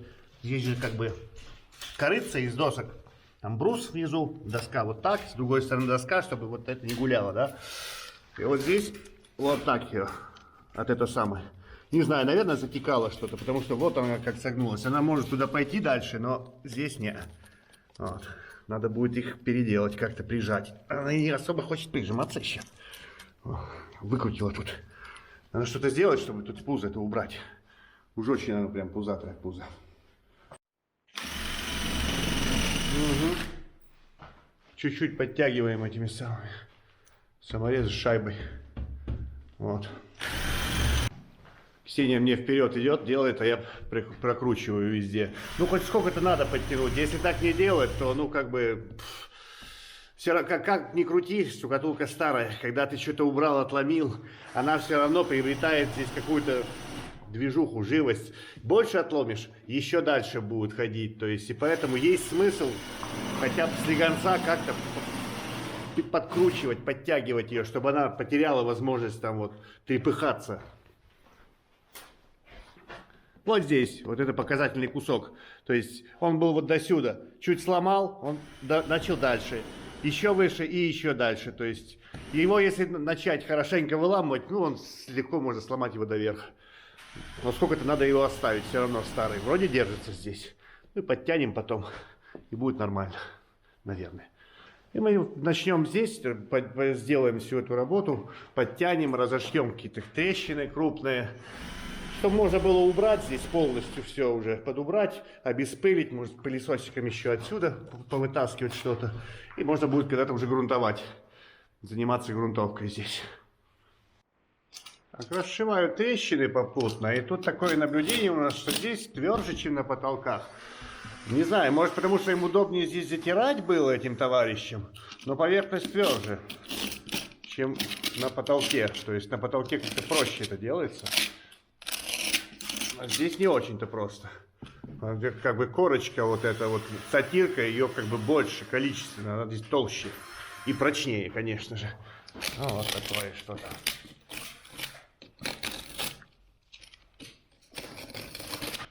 Подкрутил я здесь. Выровнял дранку, ну, относительно как-то. Все равно доска здесь все-таки подкручена, вот видно, вот штукатурка, на ней я вижу дранка, еще одна дранка и штукатурка, и как бы дальше не прижать, то есть ее чуть-чуть развернула досочку, ну уже лучше, чем было, там был такой бугор, прям серьезный, в 2 сантиметра, я его убрал. Ну и ладно, и классно. Мы тут заканчиваем, получается, эту работу. Пойдем в этот самый, вот сюда, в коридорчик. Какой-то там следующий у нас, что, сентябрь у нас тут? Какой же месяц вообще? Какой-то там сентября, понедельничек, да, следующий. Ксения домазывает этим самым симлайтом последнее окошко, крайнее.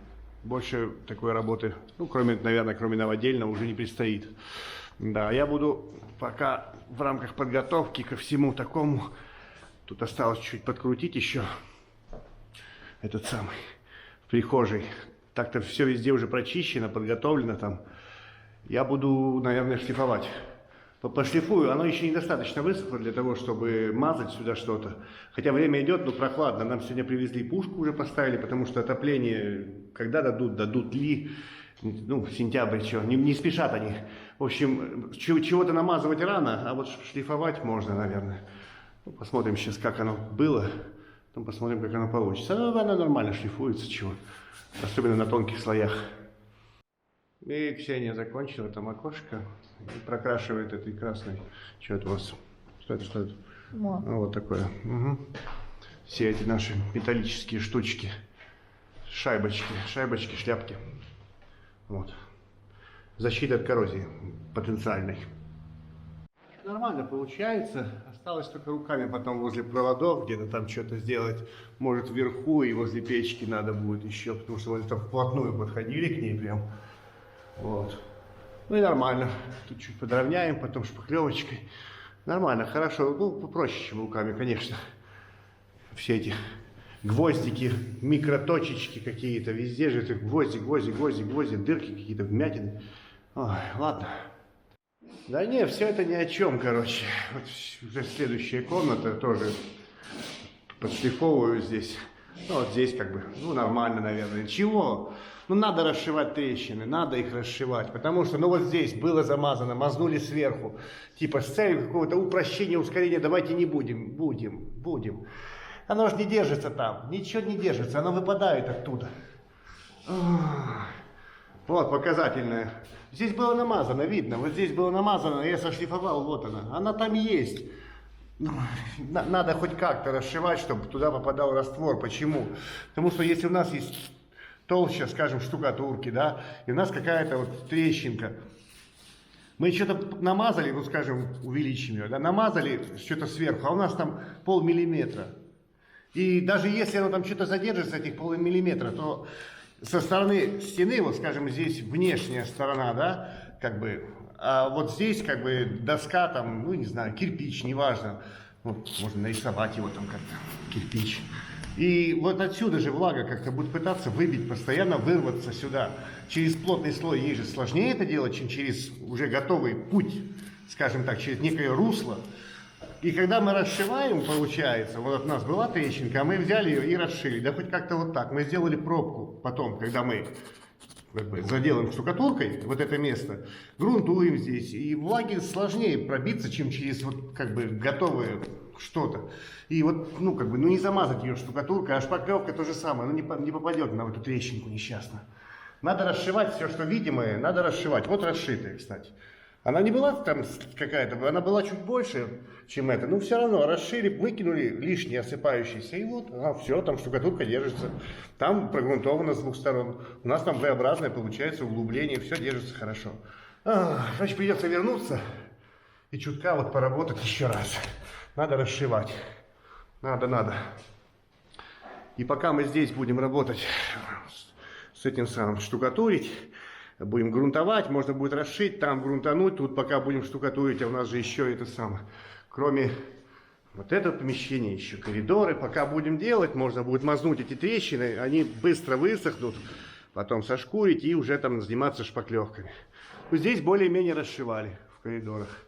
И то можно еще просмотреть, а вон вижу. Не надо таких ускорений. Это ускорение там и упрощение, оно никак не будет работать вообще. Даже машь его, не машь. Ну, либо вообще тогда ни одну не трогать. Лучше тогда все подрасшить. Понемногу хотя бы как-то вот здесь создать углубление, чтобы туда попал раствор. И задержался, остался там. Ну и прогрунтовать, естественно, как бы эти самые стенки, трещины. Следующий день прочищаем. Вчера здесь сделали, сегодня коридор прочищаем, пылесос. Подготавливаем под грунтование, чтобы можно было грунтовать. И думаю, сегодня мы успеем 2 раза это сделать. И завтра можно будет начинать штукатурить, подготавливать что-то, маяки, что-то такое. Начали работу, но мы чуть-чуть изменили материал. У нас осталось довольно мало этого самого Киевгрунт ЛКФ, и плюс он очень мощно, он как будто бы глубже проникает и вытаскивает желтизну. И у нас в этой комнате она очень-очень желтая, то есть вот не обработанная. Как бы есть предположение, что здесь эта кухня, здесь протекала всегда, наверное.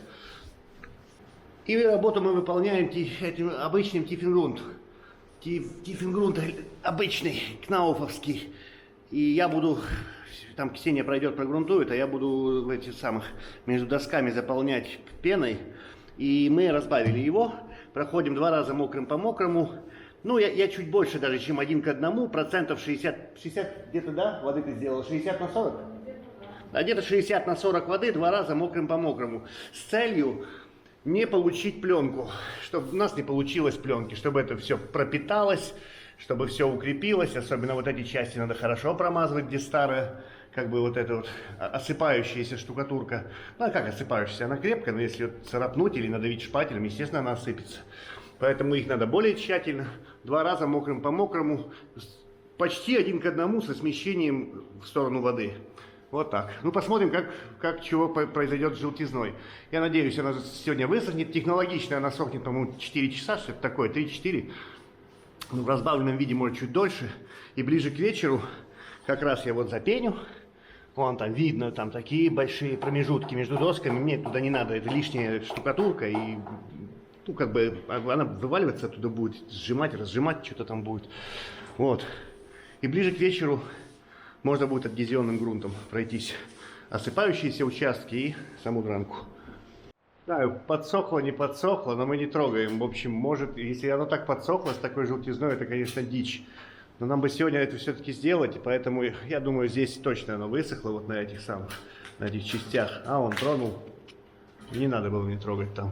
Надо будет еще размазнуть. Ой, капля. Капелька, ну да. Ты же размачиваешь его еще раз. Грундерфарб ВП и покрываем все вот это такое. А я здесь ставлю эти самые. Отвес нашел, 100 лет не пользовался им. Вот он. Это самое. Выставляю сюда границу ограничения. И там надо будет еще маяки. Маяк тут, маяк здесь, и там, и там, и там. Надо, ну, как бы совпасть с штукатуркой, плюс попасть в какую-то, не знаю, попытаться попасть в вертикаль. И заканчиваем мы сегодняшний день постановкой и установкой маяков. Везде стены повалены, положены, они лежат везде. Вот, если вот так посмотреть сюда, я тут зацеплял в отвес, смотрел, все вот так лежит. То есть у нас получается здесь подгибы везде, причем, потому что мебель будет стоять, как бы, чтобы поближе можно было расположить. Ну, вот, разница где-то под сантиметр, наверное, везде по низам. Ну, относительно старой штукатурки. То есть, а если делать по правилу по ней, то выйдет еще больше так. Вниз и там, и там. Ну вот. И мебель еще больше отодвинется, получается, от плоскости стены. И сверху будет вот так, наверное. Чем ближе подвигаем просто. И вот. Так, 14 сентября, следующий день. Подготовлено все под штукатурку. Кроме одного нового, Ксения чего-то приболела. Не знаю. Я думаю, я сам не хочу в это влезать, это будет не весело и не круто. И притом я рассчитывал, что мы вдвоем будем, тут один только маяк, вот под проводами надо что-то поднимать, тоже тяжело. Оно приготовлено, подождет, ладно. У меня есть чем заняться без этого, собирать косяки всякие и так далее. Кстати, вот так пожелтело после тиффингрунта.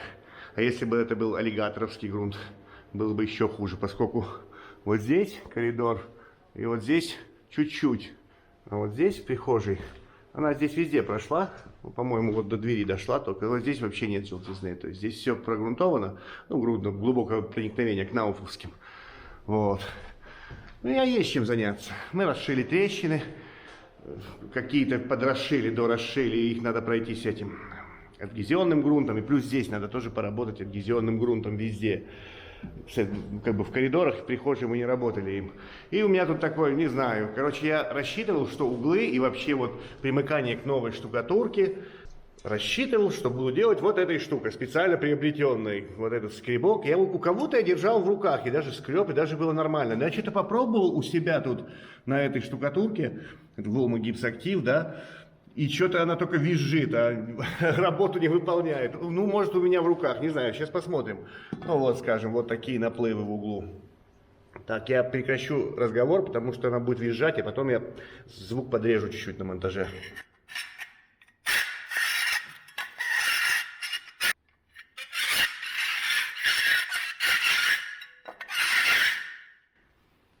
Ну, как-то так. Да, вроде работает, но как-то так визжит она страшно, эта штука. И причем это алюминий. Это алюминиевый скребок. 4300 рублей. Что-то у меня есть такое подозрение, что я эти деньги выбросил просто. Я не знаю. Ну, как-то вот хотелось бы, чтобы она работала более интенсивно, эта штуковина. Хотя что-то выполняет какую-то работу, почищает. Ну, надо бы лучше. Значит, может, больше усилий надо, не знаю. Попробую сейчас поработаю, много примыканий всяких разных, углы. То, что я машиной же прошлифовал, но я вот, например, до печки, я же не подошел прямиком к печке, да? Надо там вручную прошкурить все везде. Вон там гадостей сколько скопилось всяких. За печкой штукатурили, тоже надо подшкурить. Буду приготавливать дальше, все равно надо здесь шпаклевать, работать. Как бы есть что поделать. Наверное, не сказал, забыл сказать, что выставляли тут везде фактически по низу, прижимая к низу, да, я говорил, что тут стена полностью лежит, чтобы мебель стала поближе к углу и к стенам максимально вниз прижимались.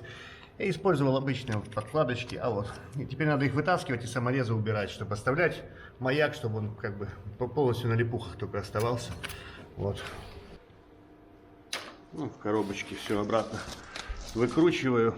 Не знаю, вот эта дедовская привычка, да, по 100 раз саморезы использовать, но я не могу использованный саморез выбросить. Я не знаю, у меня какая-то, не знаю, я их обратно возвращаю в специальную коробочку, потом обратно использую, короче, реюз полный рост.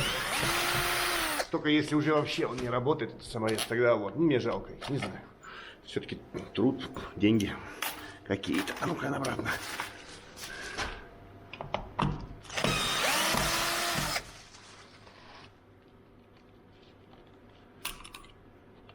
И вот здесь это пространство, вот здесь будет дверная коробка, мы не будем пока штукатурить, ничего не будем делать, поскольку непонятно, где она тут пойдет.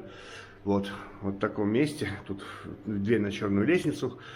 И когда мы будем сетку здесь клеить, то одно полотно метровое только возьмем сюда, оставим пустоту тут, не будем мазать, оставим на перехлест, чтобы потом захлестнуть как бы нормальной сеточкой новую штукатурку, примыкание к коробке, когда она там будет, и вот. То есть сейчас нет смысла, не целесообразно делать вот этот участок. Я специально маяк здесь оставил, чтобы его можно было выкинуть отсюда, ну, подмазываться только с одной стороны под него, а отсюда потом уже подштукатуриться когда-нибудь. Вот. Ну что, сегодня день невидимой работы у меня был. Я сделал здесь это самое, из гипсокартона сделал, как бы, чтобы оформить проем, чуть пошире взял в эту сторону и в ту, обрезки какие-то были, вот. Такой подклад такой, чтобы расширить здесь. Здесь не расширить, а обустроить в проем. Вот этот вот. Там, дранка же там торчит по-всякому. Сделал комнатку. Вот это вот. Вот. Все углы прошел. Этой скрипящей штукой не делал. Я попробовал, смачивал, она не скрипит. Наверное, есть смысл делать тогда, когда вот привстала штукатурка, и вот тогда вот. Либо, может быть, она скрипит, потому что здесь заглинцовано, прям заглажено. Не знаю, но хотя я вот здесь шлифовал что-то, непонятно. Ладно. К печке там примыкание пооформлял. Короче, невидимая работа абсолютно. Абсолютно невидимая. То есть прочистил здесь все, чтобы можно было шпаклевать. И потом дальше воевал, сражался вот с этим дверным проемом. Казалось бы, дверной проемчик. Ну чего тут? Ну что это такое? А вот, я так прикинул, часа 3 я тут провозился. Эта доска, она вся шаталась. Вот, сейчас она не шатается. Что я использовал? Я использовал эти самые огрызки маяков с потолка у меня были. Бэушные маяки. А вот видно, где-то даже еще следы этой остались. Следы раствора где-то. Да. То есть, как маяк, они уже непригодны, но я их оставил. Ну, зачем их выбрасывать? Они довольно-таки, ну, гнутые чуть-чуть, но вот пригодились. Надо будет обязательно прокрасить все это дело, причем жирно со всех сторон. Я прикручивал обратной стороной маяк, вот так вот, чтобы это самое, чтобы побольше зацеп был для штукатурки, как бы, чтобы это была какая-то армировка и так далее. Вот, ну, я по своему разумению я действую тут. Там еще помощь такая, у нас там висят эти, клубок такой проводов, не знаю, там масса их, там щиток какой-то, что ли, будет, не знаю. Я ниткой оттянул чуть-чуть, вот туда в проем, и это самое, чтобы можно было в угол какой-то хоть доступ получить, руку туда пропихнуть, вот. Флажок повесил, чтобы никто не ударился или чего-то там. И вот закрепил здесь тоже гипрочину, но здесь я сделал по-другому. Я по уровню сделал это самое, по уровню вот этой части, если здесь с этой стороны, она свободно сюда висит, чтобы можно было шпателем просто сделать. Здесь по уровню для того, чтобы оформить вот этот вот эту вот часть этого проема. Вот здесь, чтобы оформить. У меня нет такой доски, широкой, нормальной широкой, чтобы можно было ее резануть. А мне жалко резать новые доски, поэтому я действую вот так. У меня есть какая-то вот тут что-то бэушная доска, она довольно широкая. Если я ее здесь вот так поставлю, например, да, а ну-ка, встаньте, пожалуйста. Ну, скажем, я ее здесь поставлю, у меня здесь будет как бы она шире, а мне здесь просто надо шпателем сводить вот это вот место. Так что и нормально. Потом можно будет с этого начать, сделать здесь вот эту работу, с этой стороны, и потом пойти в начало коридора, ну, когда мы дойдем до этой работы, пойти штукатурить, и потом передвинуть просто доску вверх, приподнять, и вот. У меня этот самый уровень, мой лазерный нивелирчик ушел на другой объект, поэтому деды с этим, с отвесом, отвес, что, нормально с отвесом. Там от гиброка сантиметр, здесь я его поймал тоже, и сантиметр ушел вот вправо, как бы, как гипрок. И, соответственно, я смотрю, вот как у них было сделано, вот там старая штукатурка, да, так мне и надо делать тоже, точно так надо делать. Потом длинное правило, и по правилу, по длинному правилу, чтобы совместить верх гипрока и эту правую отметку свою, и можно будет выставить доску. Мне надо вот этот край ее, скажем, и можно будет вот это место закидать. Вот такое дикие какие-то вещи, не знаю, туда не пробраться, чтобы в следующую доску прикрутиться. Но вроде я с той стороны ее закрепил, ну прям, не знаю, я прям, если сильно шевелить, наверное, будет какое-то шевеление, но вроде это крепче, чем было, и лучше, чем если так не делать. Такое мое размышление. Вот такая вот невидимая работа, которая вот живет время просто пачками. Но это как-то надо было сделать. Я думаю, так лучше, чем если так не делать вообще. Следующий день. А вот прокрасил я все эти вот, теперь хорошо видно, сколько тут чего. Ну, короче, крепко. Надеюсь, это будет как-то действовать. У нас Ксения появилась, почти выздоровевшая. Да? Да, почти выздоровевшая. И мы решили разделить наши усилия пока так. Она проходит адгезионным грунтом, сейчас пройдет коридор и прихожую часть ее. Для того, чтобы в случае чего, как бы поштукатурим, не поштукатурим, у нас на завтра будет задел. То есть мы будем здесь, в кухне работать. Вот. И если мы чего-то там где-то не успеем, там может где-то что-то там не получится у нас сделать, мы завтра доделаем. А сегодня пройдемся низами, пойдем поработаем, хотя бы низа закинем. И если что, останется на завтра, но на завтра уже будет задел, вот, в виде подготовленной полностью поверхности. Вот так. Пробираемся сквозь завалы инструментов. Ага, так, запомнила Ксения, я вот не помню, я не пересматривал, что она снимала. Она запомнила 12 литров на мешок. Вот это вот, Волма Гипс Актив. Вот так мешок выглядит. Новая партия, совершенно новая, отличающаяся от той, которая у нас была. Это недавно вот привезли ее. Какого? 8 месяц, 22, 13 или 8, да. 13 июля. Так вот, а здесь я экспериментировал сначала с 12, но остановился на 13,5, чтобы получить консистенцию вот такую прям. Она густоватая, но уже не жидкая. А то на 12, ну, не замешать было. На 13 вот надо прям с усилием вытаскивать оттуда. Так что вот сейчас, ну, попробую сейчас. Мне кажется, это оптимум какой-то. А я все хотел сказать про венчик, что я его мою каждый раз после использования. Он пообтерся на граньках, но он чистый. То есть не надо ничего отбивать, то, что мы там прокрашивали его этим грунтом по металлу, это работает в принципе. Ну и ладно, и покатили, поехали. Ой. Я к вам еду, между прочим. Проедешь. Вил-вил. Я вижу смысл начать, скажем, вот с этого маленького участка, поскольку, чтобы угол можно было сводить, мы же правилами сразу и то хотим. Можно сделать сразу вот этот участок. Потом сделать какой-нибудь вот этот участок, потом с той стороны. И здесь, когда пристынет, можно будет вот эту часть накинуть, не повреждая сильно угол. Ну, я думаю, так, как-то начать эту работу. Все подготовлено сюда.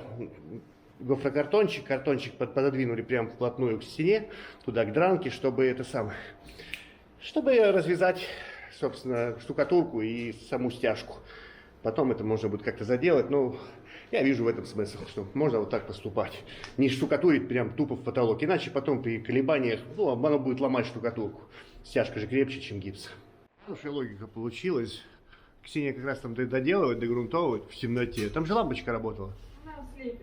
А, мешается. Ну ладно. А мне вот корыто как раз хватило сюда.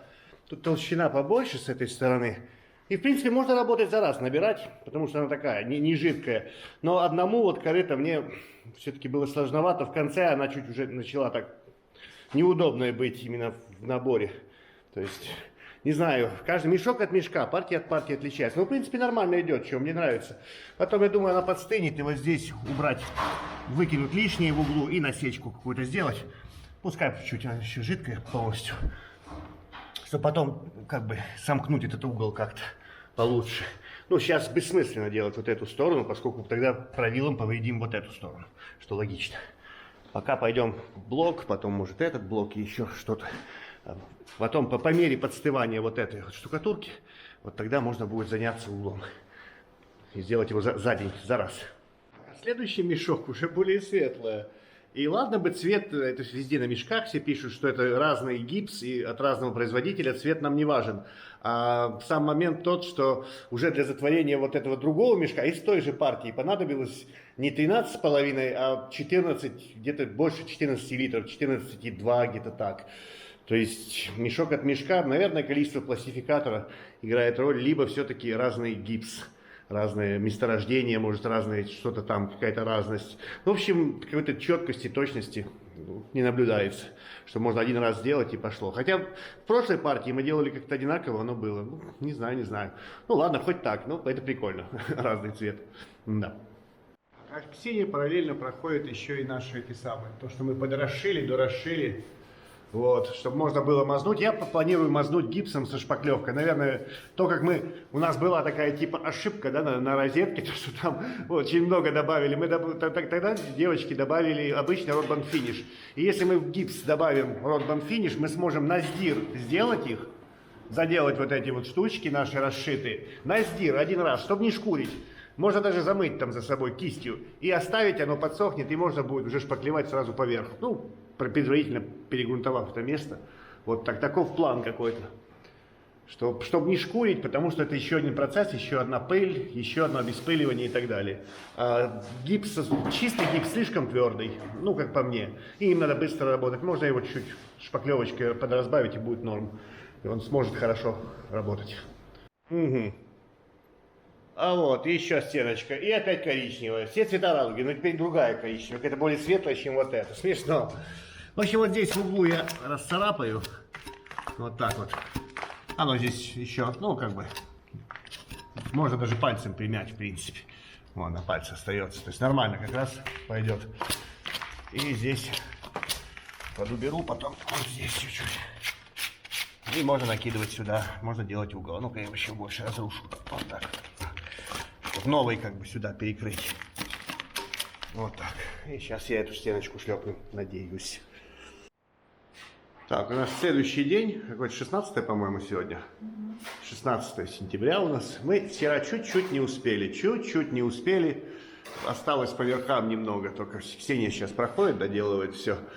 И тут не успели это самое стянуть. Надо было уходить, и вот видно, как дранка прям просел в раствор за дранку. Надо будет, ну, не знаю, мы же все равно собираемся шпаклевать. Это как бы углубление. Ну, не знаю, я прошлифую, потом шпаклевкой подровняется, чего. Ну, 1,5 часа ждать, и, ну, как бы, ради чего? 1,5 часа, чтобы один раз правилом дернуть, ну, нет. Не быстро. Какие-то там опытные штукатуры, там, да, наверное, там 20 квадратов в день, норма. Ну, не знаю, у нас не получается, хотя мы целый день кидаем, а вот задранку пока где-то не прокинул, надо задранку вмазать, как в обеих направлениях, там, туда-сюда. Жрет время оно, ничего такого. Хорошо, я думал так, что это хорошо, поскольку Ксения вчера потратила время на это самое, она почти пол рабочего дня ходила, грунтовала там коридор этим ВП, то есть если бы мы с самого утра разобрался в природе вот этих вот разных цветов, как бы штукатурки, одной и той же, это Волма Гипс Актив.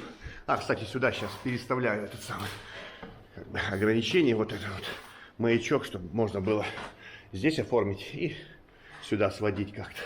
Да, и там меня ждет еще вот этот проемчик. А пойдем посмотрим на мешки. А мешки разные производители. F это, по-моему, это Майкоп. Вот тут F значок стоит. По-моему, Майкоп это. Да, это Майкопский район. Адыгея. А вот этот вот D, кстати, вот этот Майкоп это серый. Как бы серый цвет. А вот D это сам Волгоград. Так вот, по ощущению в работе это две разных штукатурки. То есть это как бы один мешок, но это две разных штукатурки. В этой, которая коричневатая, в Волгоградский завод, здесь по ощущению больше перлита, как бы, а здесь по ощущению больше гипса. То есть она как бы быстрее, она как-то по-другому пластичная, она быстрее встает.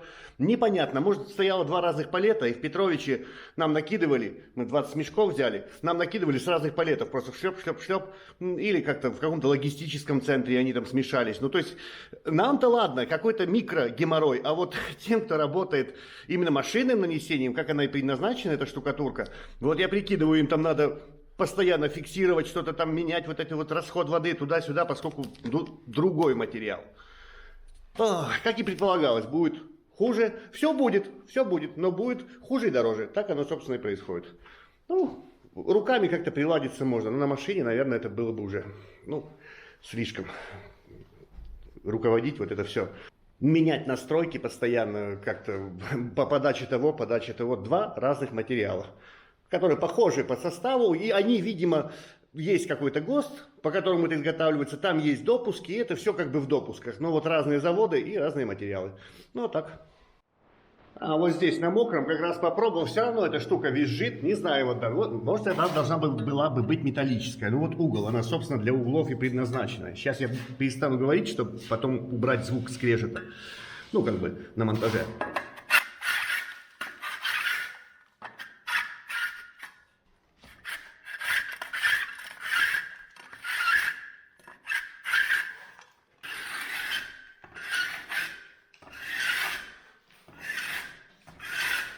Ну и всяко нам придется шлифовать, и мы будем подравнивать еще шпаклевкой, поскольку у нас здесь вот старые стены же, с этой стороны как бы чуть сюда, угол тоже завернут, здесь яма такая какая-то местами, непонятно.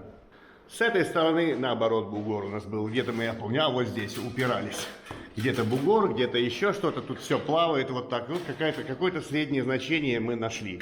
А дальше это надо будет еще как бы подгладить, подровнять. Ну, как-то так пока видится это все. Так как вчера мы не успели вытащить маяки, то есть, чтобы можно было их сразу заделать, когда вот штукатурка только привстала, да, то я сделаю это сегодня. Я маяки отсюда, вот я уже подковырял один, ну-ка, пожалуйста, отсюда. Я их отсюда вытащу, вот. Пока у нас не убрано здесь, нам надо убраться сегодня, потому что вся жидкая, все лилось, короче, это штукатурка. Короче, это оставляю. После полного высыхания, сейчас заделывать это будет совершенно неправильно, после полного высыхания штукатурки всей в общей массе прогрунтуем и тогда уже заделаем вот эти вот места маяков. Мы начали работу в коридоре, как и предполагалось. Ну-ка, дайте. А вот. Как и предполагалось, здесь с помощью правила, у меня там была метка, да, по отвесу, и здесь по краю гипсокартона мы правило приложили. Доску выставили по этому правилу. То есть сейчас формирует Ксения именно вот эту часть угла. И прокидывает вот туда поглубже. Пожалуйста. Угу. Так, с этой стороны у нее получается, ну сколько посмотрим. Вот я здесь в упор, ну там 3 миллиметра где-то. Здесь по этой стороне, вот по плоскости, по существующей, надо будет поднимать. И начинаем с этого места для того, чтобы сейчас сколько-то накинется, и там через какое-то время штукатурка привстанет, и можно будет переместить доску вверх. Для того, чтобы это можно было сделать легко, довольно-таки, мы обернули ее стрейчем, то есть стретч-пленкой. Обернули ее, чтобы штукатурка не залипала в саму доску. Ну, надеюсь, этот фокус прокатит. Я так раньше не делал, естественно. Ну, сейчас стоит задача, и надо так сделать. Надо с той стороны сформировать ровный довольно-таки край, а отсюда уже как пойдет по плоскости. Как она выйдет, так и выйдет вот туда. Так, камера садится. Ну, так что интересного ничего не происходит особо. Вот накинули, тут уже больше часа прошло. Все равно она еще такая живая. Надо ждать, чтобы потом подрезать и перетащить доску повыше, поднять. Из интересного, что здесь могло бы быть, это вот эта стена. Она полностью, если брать вот эту линию, как бы возле дверной коробки, где она была раньше, и там если брать ту линию, где была дверная коробка, тут получается яма сантиметров 2, наверное. Мы ее чуть-чуть сглаживаем, но не полностью. Иначе, если мы пойдем как по направляющим там и здесь, или наоборот, там и здесь, то мы выйдем, я не знаю, до какого уровня мы будем поднимать просто штукатуркой. У нас не стоит цели так делать, нам надо сделать, как оно было. А было оно именно так. То есть вот участки, островки старой штукатурки остались. Вот, это заделочки прошлых лет, но мы не стали выдирать. Здесь кусок алебастра огроменный, тут бы вся дранка с него улетела. Вот, и поэтому чуть-чуть, я думаю, что видно, линия так, я думаю, меньше сантиметра, но я ее чуть-чуть как бы выгнул. Это все без опоры, потому что вот этот островок заканчивается вот здесь, вот там я уже проминаю. То есть это как бы просто вручную на глаз подравниваем, стараясь попасть в общую плоскость стенки. Вот это можно назвать чем-то интересным. Дальше все будет по опорам идти. Здесь опора, туда есть опора. С этой стороны тоже провильцы. Вот оно. Здесь опора есть. Вот так, вот так. Оно потому и медленно довольно получается, что ищешь постоянно какой-то компромисс. Как сделать. То есть, когда у тебя два ровных маяка, оно проще. А вот тут как-то получается, надо постоянно думать. Да и как проще с этими маяками. Тоже это задранку надо вмазать, как-то промазать. Посмотреть, особенно вот где приходит к старой штукатурке, что там происходит, там яма, бугор, пригладить, либо наоборот не дойти, что-то, ну такое. В общем, это довольно весело, но трудоемко. Но зато что-то происходит, какое-то движение идет потихоньку. Она говорит, что намазала. Когда? Утром, ну нашим. Утром нашим, короче, часов 5-6 прошло. Оно мягкое, реально, я вот продавливаю пальцем. Тут не такой, чтобы слой. Она говорит, я еще мазала густым. То есть она была реально густая, эта штука. А вот, опять то же самое, что у нас происходило там на потолках, когда мы маяки, волмый слой пытались сделать, и вот, и ждали там несколько часов. А здесь, короче, я иду на, ну, как бы непопулярные меры, сознательно нарушу технологию. Это будет заключаться в том, что я завтра перенесу эту доску вверх, поскольку если мы сейчас начнем ее отрывать, она мокрая. Я пытался, даже попробовал подрезать чуть-чуть, нет, это слишком мокро. И вот такая площадь, даже вот это можно отковырять, расковырять, такая площадь как бы контакта новой штукатурки и вчерашней штукатурки, как бы я не считаю, что это будет грубейшим нарушением. Грубое нарушение было бы, если бы мы, не знаю, сделали бы слой по стене, гребенкой надрали бы чего-то, а завтра пришли бы и докинули бы еще плоскость. Это было бы уже, наверное, так, неприлично. Я думаю, я сделаю так, поскольку нам надо все-таки заштукатурить. Сегодня она не хочет вставать. Она не хочет вставать, вот она. 5-6 часов, да, прошло? Ну да, ну как минимум 5 часов. С этой стороны то же самое, вот она, жидкая. Просто реально жидкая, вон и пальцами промял. Что это такое? Ну, я не знаю. То есть я рассчитывал, что-то сделаю. И главное, я мог бы что-то найти такое какое-то, но у меня нет доски, которая закрывала бы весь этот проем. Это единственное широкое, что у меня здесь есть. А есть поуже, и она как бы не встанет, она будет где-то вот здесь. То есть 2 раза ее надо было бы перемещать. Ладно, не думаю, что это будет смертельно, что-то такое очень неправильное. Придется сомкнуть завтра. А сегодня мы будем где-то завершать на чем-то тонком. Как обычно мы делаем, что когда задел какую-то там, не знаю, трещину и оставил там вмятину, там, как бы этот самый ласточкин хвост, типа. Просто клиновидную такую вмятину оставил, чтобы потом на следующий день перейти. На плоскостях не надо переходить, на плоскостях переходить не стоит. И вон там, разруху.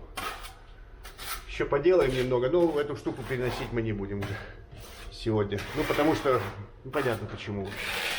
Не стало оно. Я боюсь, что все, что весь этот труд, если мы не начнем эту доску перетаскивать, ну, это все сломается. И оно и сломается, скорее всего. Жалко будет. Ну да. А еще пока не забыл. Это было сделано раньше. Я через час где-то заделал вот здесь. Вот это место. То есть это одна и та же штукатурка, разные заводы. То есть если бы она так встала бы там, уже можно было спокойно эту досочку передвинуть. Вот она проминается чуть-чуть там, чуть-чуть, вот. Ну, как бы она уже крепкая, она реально крепкая, намного крепче, чем вот там. Не знаю, как это работает, почему это так, но вот такая реальность. Реальность такова, что вот, я как бы промять могу с силой, прям с усилием. Оно как бы уже встало и плотно все. Следующий день у нас, помню, что суббота, не помню какое число. Да, я сознательно выбираю вот этот момент с нарушением технологичности. Я не буду сушить это 2 недели или 3. То есть у меня нет времени и желания этим заниматься. Меня в очередной раз подвел материал, подвела Волма. То есть, ну не знаю. Я давал 3, 4, 5 часов. Ну, пускай 5 часов. Но она и за 6, и за 7 не встала вообще. Она была мягкой. Ну, как бы, ну, ребята, нет. Я не думаю, что это грубейшее какое-то нарушение, что я передвину эту досочку, и что у меня будет вот эта вот площадь, какая-то площадь примыкания. Это не на стене, это не слой на слой привяленный. Пускай будет так, возьму на себя грех, короче. Сделаю так, перемещу доску, поскольку нам надо доштукатурить, доделать эту работу и передвигаться дальше, идти уже по комнатам, заниматься. Но надо сделать вывод. И я сейчас сделаю такой вывод. На себя повернул. Какой я делаю вывод? Я сделал такой вывод. Уже второй раз. После первого раза я не понял, да, когда там с маяками было на потолке, что они по полдня там вставали. Но теперь я сделал вывод. Ротбанд. Надо, чтобы на объекте всегда было пару-тройку мешков обычной штукатурки Ротбанд. С заявленным временем 25 минут. За 1,5-2 часа она точно затвердеет. И мы могли бы, вчера, будь у нас Ротбанд, мы могли бы спокойно передвинуть и сделать свою работу хотя бы вот на этом участке, который вот, ну, хотелось сделать вчера его. Нет, не получилось. Ничего, ну, возьмем во внимание, значит. Будем применять Ротбанд в таких вот каких-то местах, где маяки надо поставить, где надо что-то быстро передвинуть куда-то, чего-то, где надо, чтобы штукатурка быстро сработала. Скорее так надо поступать. День у нас начинается вот так, на самом-то деле. О, какая. Что это вы делаете? Это очень некрасиво выглядит. Я не буду говорить. А вот так полное ведро у нас набралось. Это вычерпываем отстойник, который вот когда мы моем тазы, моем венчики, вот было полный слил, вот столько водички, остальное было, чем мы там мыли уже. Что-то надо было еще вчера сделать. Раскрываются мешки мусорные, и в мешки по чуть-чуть сливается эта жижа. И таким образом мы ее не сливаем никуда в этот самый, в канализацию и так далее. То есть потом она подсохнет, да, даже там в течение дня она подсохнет, там, день-два, и нормально. И так она и утилизируется вместе с остальным строительным мусором. А ведерко опять новую чистую воду добавим. И опять будем также накапливать, если это можно назвать... А? Будем накапливать целое ведро. Если это можно назвать накоплениями, да? Так, расковыриваем, делаем это самое. Замки какие-то такие, чтобы были тут. А с той стороны отвалы какие-то, да? Да. Что-то такое. Ну, чтобы какая-то побольше, чтобы площадь сопряжения была. Вот. И можно вот это вот так вот ковырнуть, то что-то лишнее выкинуть отсюда. Ненужное. Вот так. И замки поделать. Вот такие замки можно сделать сейчас. Вот так вот.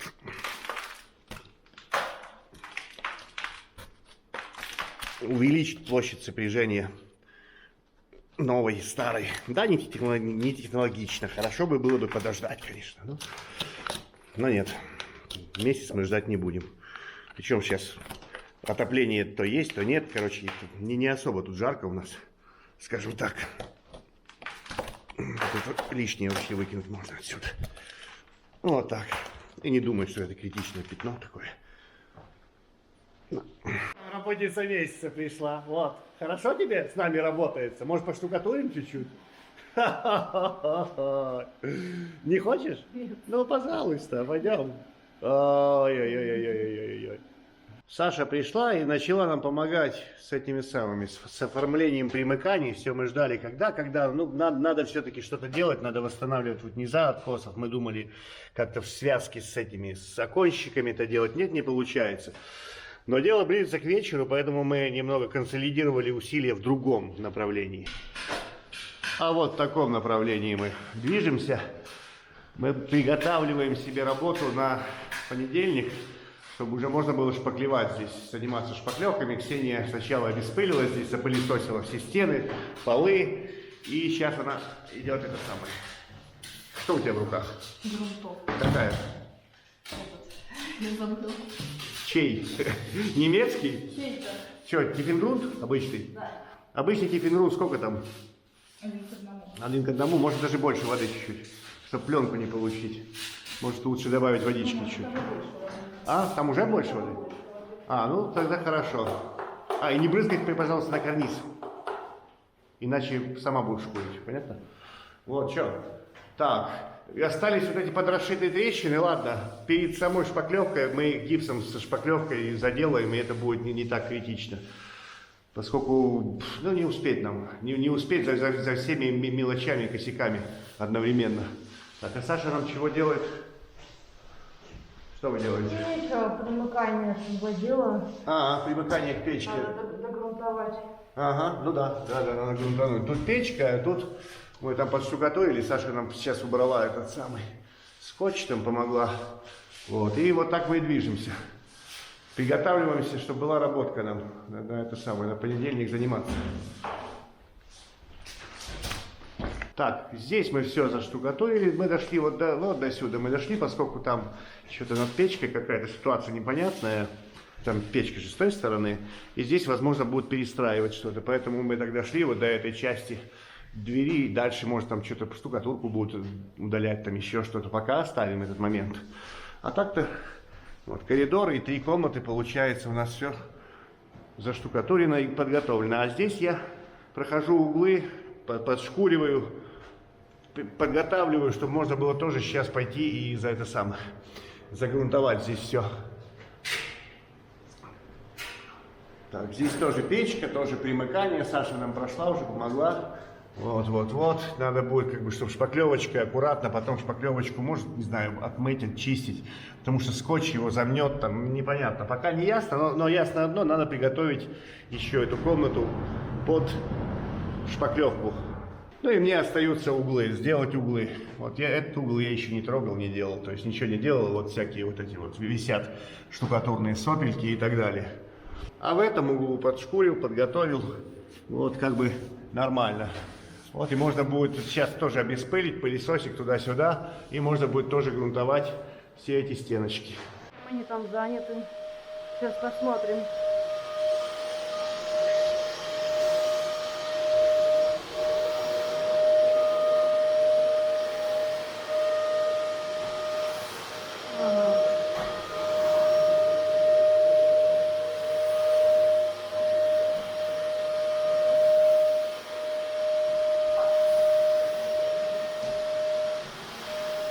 Так, ну чего могу сказать? Сейчас девочки этим самым кнауфовским тиффенгрунтом тут грунтуют.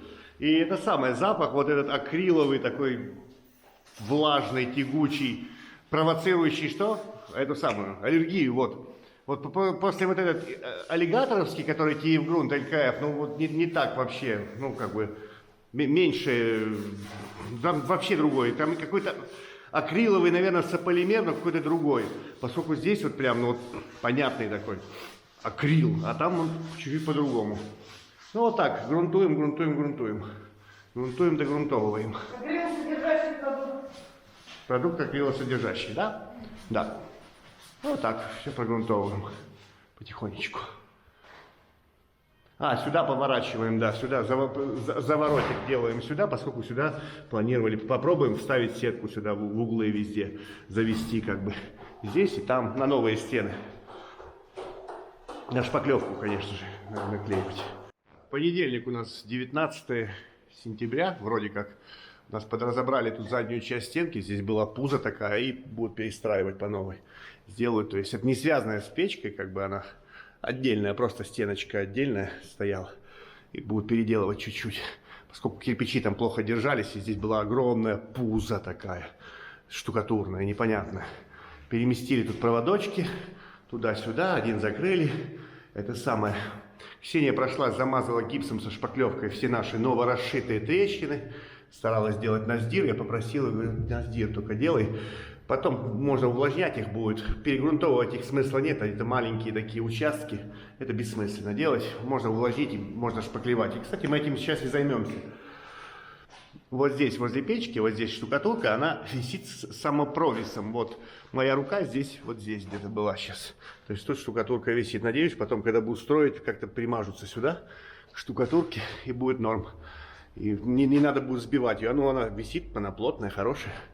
Так, пойдем мы вот в эту комнату, и будем мы здесь шпаклевать. Начнем работу шпаклевками. Здесь у нас пушка тепловая, я ее подразвернул в сторону, чтобы не греть наши оштукатуренные как бы стенки, новоштукатурные, да, и чтобы сюда не греть, где мы будем работать этим самым шпаклевкой сейчас.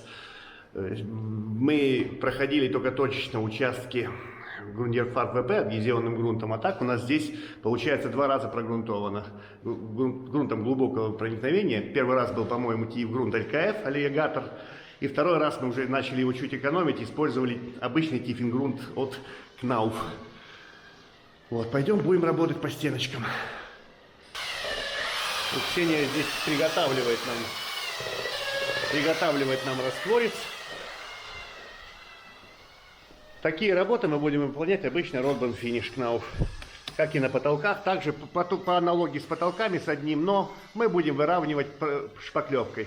Не штукатуркой, а шпаклевкой. Будем выравнивать плоскости. Дальше сетка и дальше еще шпаклевание, чтобы сетку закрыть. Вот так. Не знаю. Расход, конечно, да, серьезный на эту работу получается.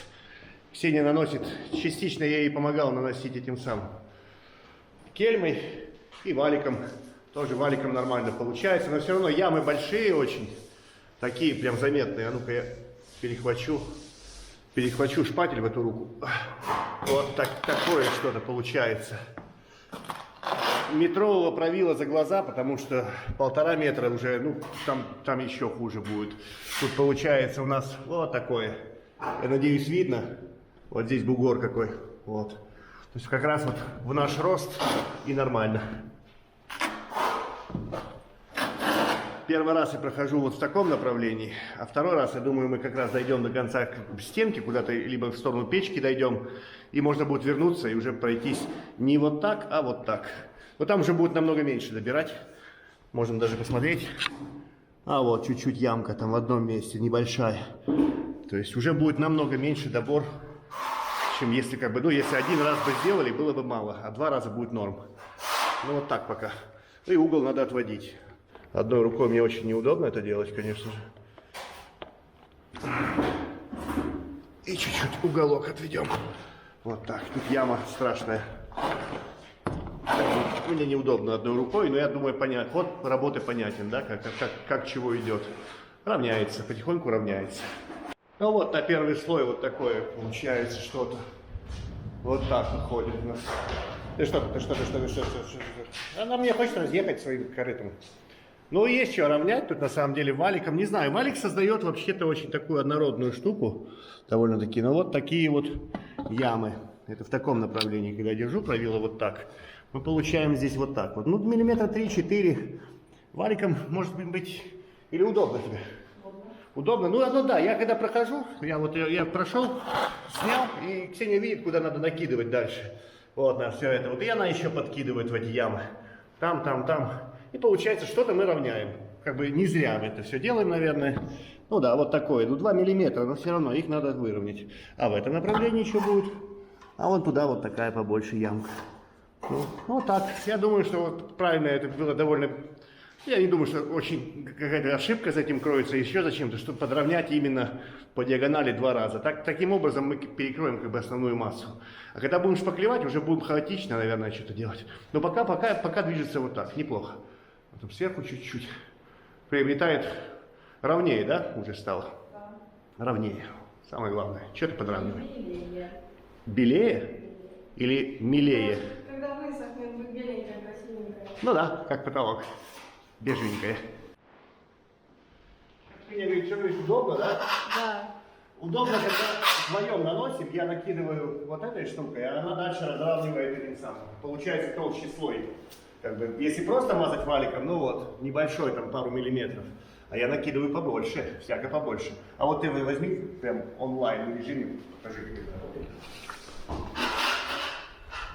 То есть вот я поднял и сколько-то укачу из-под ног. О, какая толстый слой тут получается. Ну да, лучше, чем просто валиком. Ну да. Да, прям вот и правилом там будет. А я попробую сразу правилом. Вот там, где она просто наносила, тут ямки такие, ну как бы видно. А вот здесь больше, здесь видимо больше, есть что тянуть. А вот, хоп. А вот здесь, где просто валиком нанесено было, так не сделать. Так что проще наносить и чуть-чуть выравнивать как бы. Наверное так, пока так.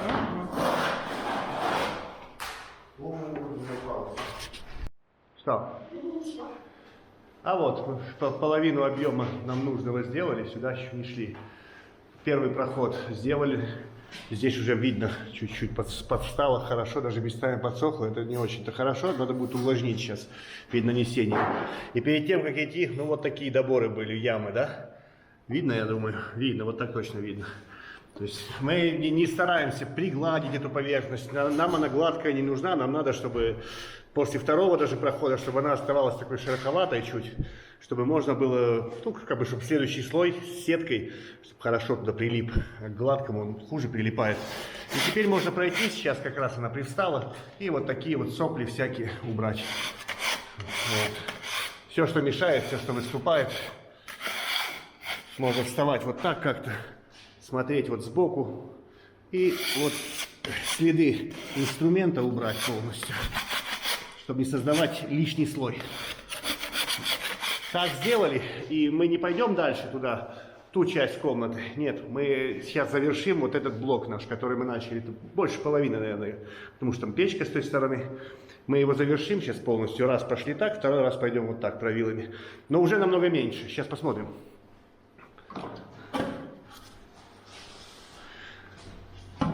То есть мы добирали вот так, получается. Вот. И вот сколько мы добрали, да? Ну вот здесь, ну здесь не сделали, где-то больше, где-то меньше. И вот в таком направлении сейчас, насколько меньше получается. Ну, то есть добирать, а вот здесь больше. То есть как бы, а вот так, так меньше, а так больше. И вот пройдя 2 раза диагонально, мы получим что-то близкое уже к какой-то криволинейной плоскости. А потом сетка, она, у нее есть удерживающее свойство такое, она будет тоже удерживать где-то слой, где ей хочется. То есть она будет удерживать плоскость, и с ее помощью мы еще больше подровняем. Вот на второй слой мы прошли, тут только низ получается. И вот не пойдем мы дальше в ту сторону, не успеем. Вот до печки только дошли.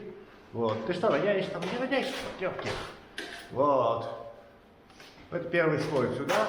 Здесь 2 слоя уже. Ну, местами ямы такие приличные, я оставляю это на сетку. Вот сейчас можно будет посмотреть вот так. То есть местами вот такие затяжки остаются. Ну, тут ямы такие большие были. Ну и ладно. Потом сетка это подровняет еще лучше. Сеточка сделает это еще более плавным каким-то. Вот так. Вон первый слой какой гадкий. Вот. А второй уже поглаже будет. И чуть меньше расход шпаклевки. Ну, оно и понятно. Почему? Мы уже раз же прошлись, а второй раз идем, и расход меньше. Да, отказались мы от валика, потому что его очень-очень тяжело мыть от гипсовой шпаклевки. Так чуть медленнее, да, валиком быстрее, валиком наносить быстрее, но я делаю правилом, Ксения не наносит, я довольно медленно, пока все выгладишь туда-сюда, и нет, чтобы как бы нивелировать простой, все-таки намазываем обычными гладилками. Может, дальше где-то применим еще валик, посмотрим. Но на данный момент так, на данный момент гладилочками. Не успеем мы вот эту часть, вот маленькую захваточку, которая возле печки тут. Мы не успеем ее сделать, мы успеем только то, что мы как бы начали. Вот если бы сразу бы, наверное, у нас почему не успеем? Потому что она мокрая, она жидкая полностью. Она полностью жидкая. То есть она не встанет еще час где-то. А этого часа у нас нет, поскольку уже близко там 8 часов, наверное, ждать мы ее не будем отдельно одну. Так что я принимаю такое решение, вот с этой, именно то место, где не успели. Мы все полностью высушим, потом посмотрим, может быть, шпателем собьем какие-то эти самые, ну там только намазано, там не готово, вот здесь более-менее уже. Может, шпателем собьем, можете прошкурю, погрунтуем. И перед самой сеткой, вот этот участок, прямо перед нанесением шпаклевки для приклеивания сетки, пройдем правилом. То есть у нас же есть место будет, откуда идти сетка, отсюда до печки, с того конца. Но начнем отсюда, пройдем правилом, и когда привстанет, сразу же сетку приклеим на него, на вот это вот место. Поскольку здесь только 1 раз прошлись правилом. Не успели. Ну ничего. Так тоже будет нормально. После высыхания со всеми операциями будет хорошо так тоже. Но вот завтра сюда уже мазать точно нельзя. Ну, она привялится к завтрашнему дню, здесь плотная, но не будет сухой. Лучше так не делать, поэтому я поступлю именно так. Перед самим нанесением шпаклевки на сетку. Следующий день. у нас потихоньку подсыхают все наши адовые, страшные, ужасные доборы. Вот. Ну, добрали мы прилично, ребята, добрали мы прилично. Ну-ка посмотрим. Сейчас. Провильцы. Ну вот, местами, где бугры, вот где впадины, нормально. Местами есть бугры, но этого не избежать было. Ну, пока нормально. Приходил собственник, посмотрел, сказал, что его устраивает. Еще будет сетка и будет норм. Так, и у нас появилось кое-что. Ха-ха! Я вспоминаю эту самую. Как она называется-то? Это Чарли шоколадная фабрика. Там было... Такое, есть кое-что, такое кое-что лучше любого чего-нибудь. Вот, есть столик, а ну-ка попробуем. Первый раз влез на него. А вот, ха-ха, и вот я достаю пальцем до края карниза. Сеня не сможет, но для тебя и у нас есть этот самый, да? У нас есть кусок, остаток этого пеноплекса. Как раз 10 сантиметров, разница у нас в росте как раз где-то такая же. И можно доставать с него, работать со стенами. Вот, ну прикольно, обновил, первый раз наступил на него. Да, жалко пачкать было. Опа. Ой. Ну пойдем сейчас по этой стеночке от печки сюда поделаем что-то. То же самое, конечно же. И да, вот этот кусок, этот участок мы не трогаем, так как мы за раз не успели сделать 2 раза. Потом сделаем прямо перед сеточкой. Еще пройдемся провилом. Здесь, поскольку тут яма видно какая. Вон такая темная. Это еще не высохло, это далеко не высохло еще. Что, пойдем? Да, будем намешивать всякое разное. Вон целое ведро у нас. Ну, не знаю, мало. Сколько у нас ушел? Мешок? 2? За вчера, ну, наверное, мешок с копейками ушел. Вот. Больше? 2 мешка? 2 мешка ушло. Здесь квадратов 20, наверное, мы в работе у нас было. Может, чуть меньше. Нормально, я считаю. Небольшой расход материала.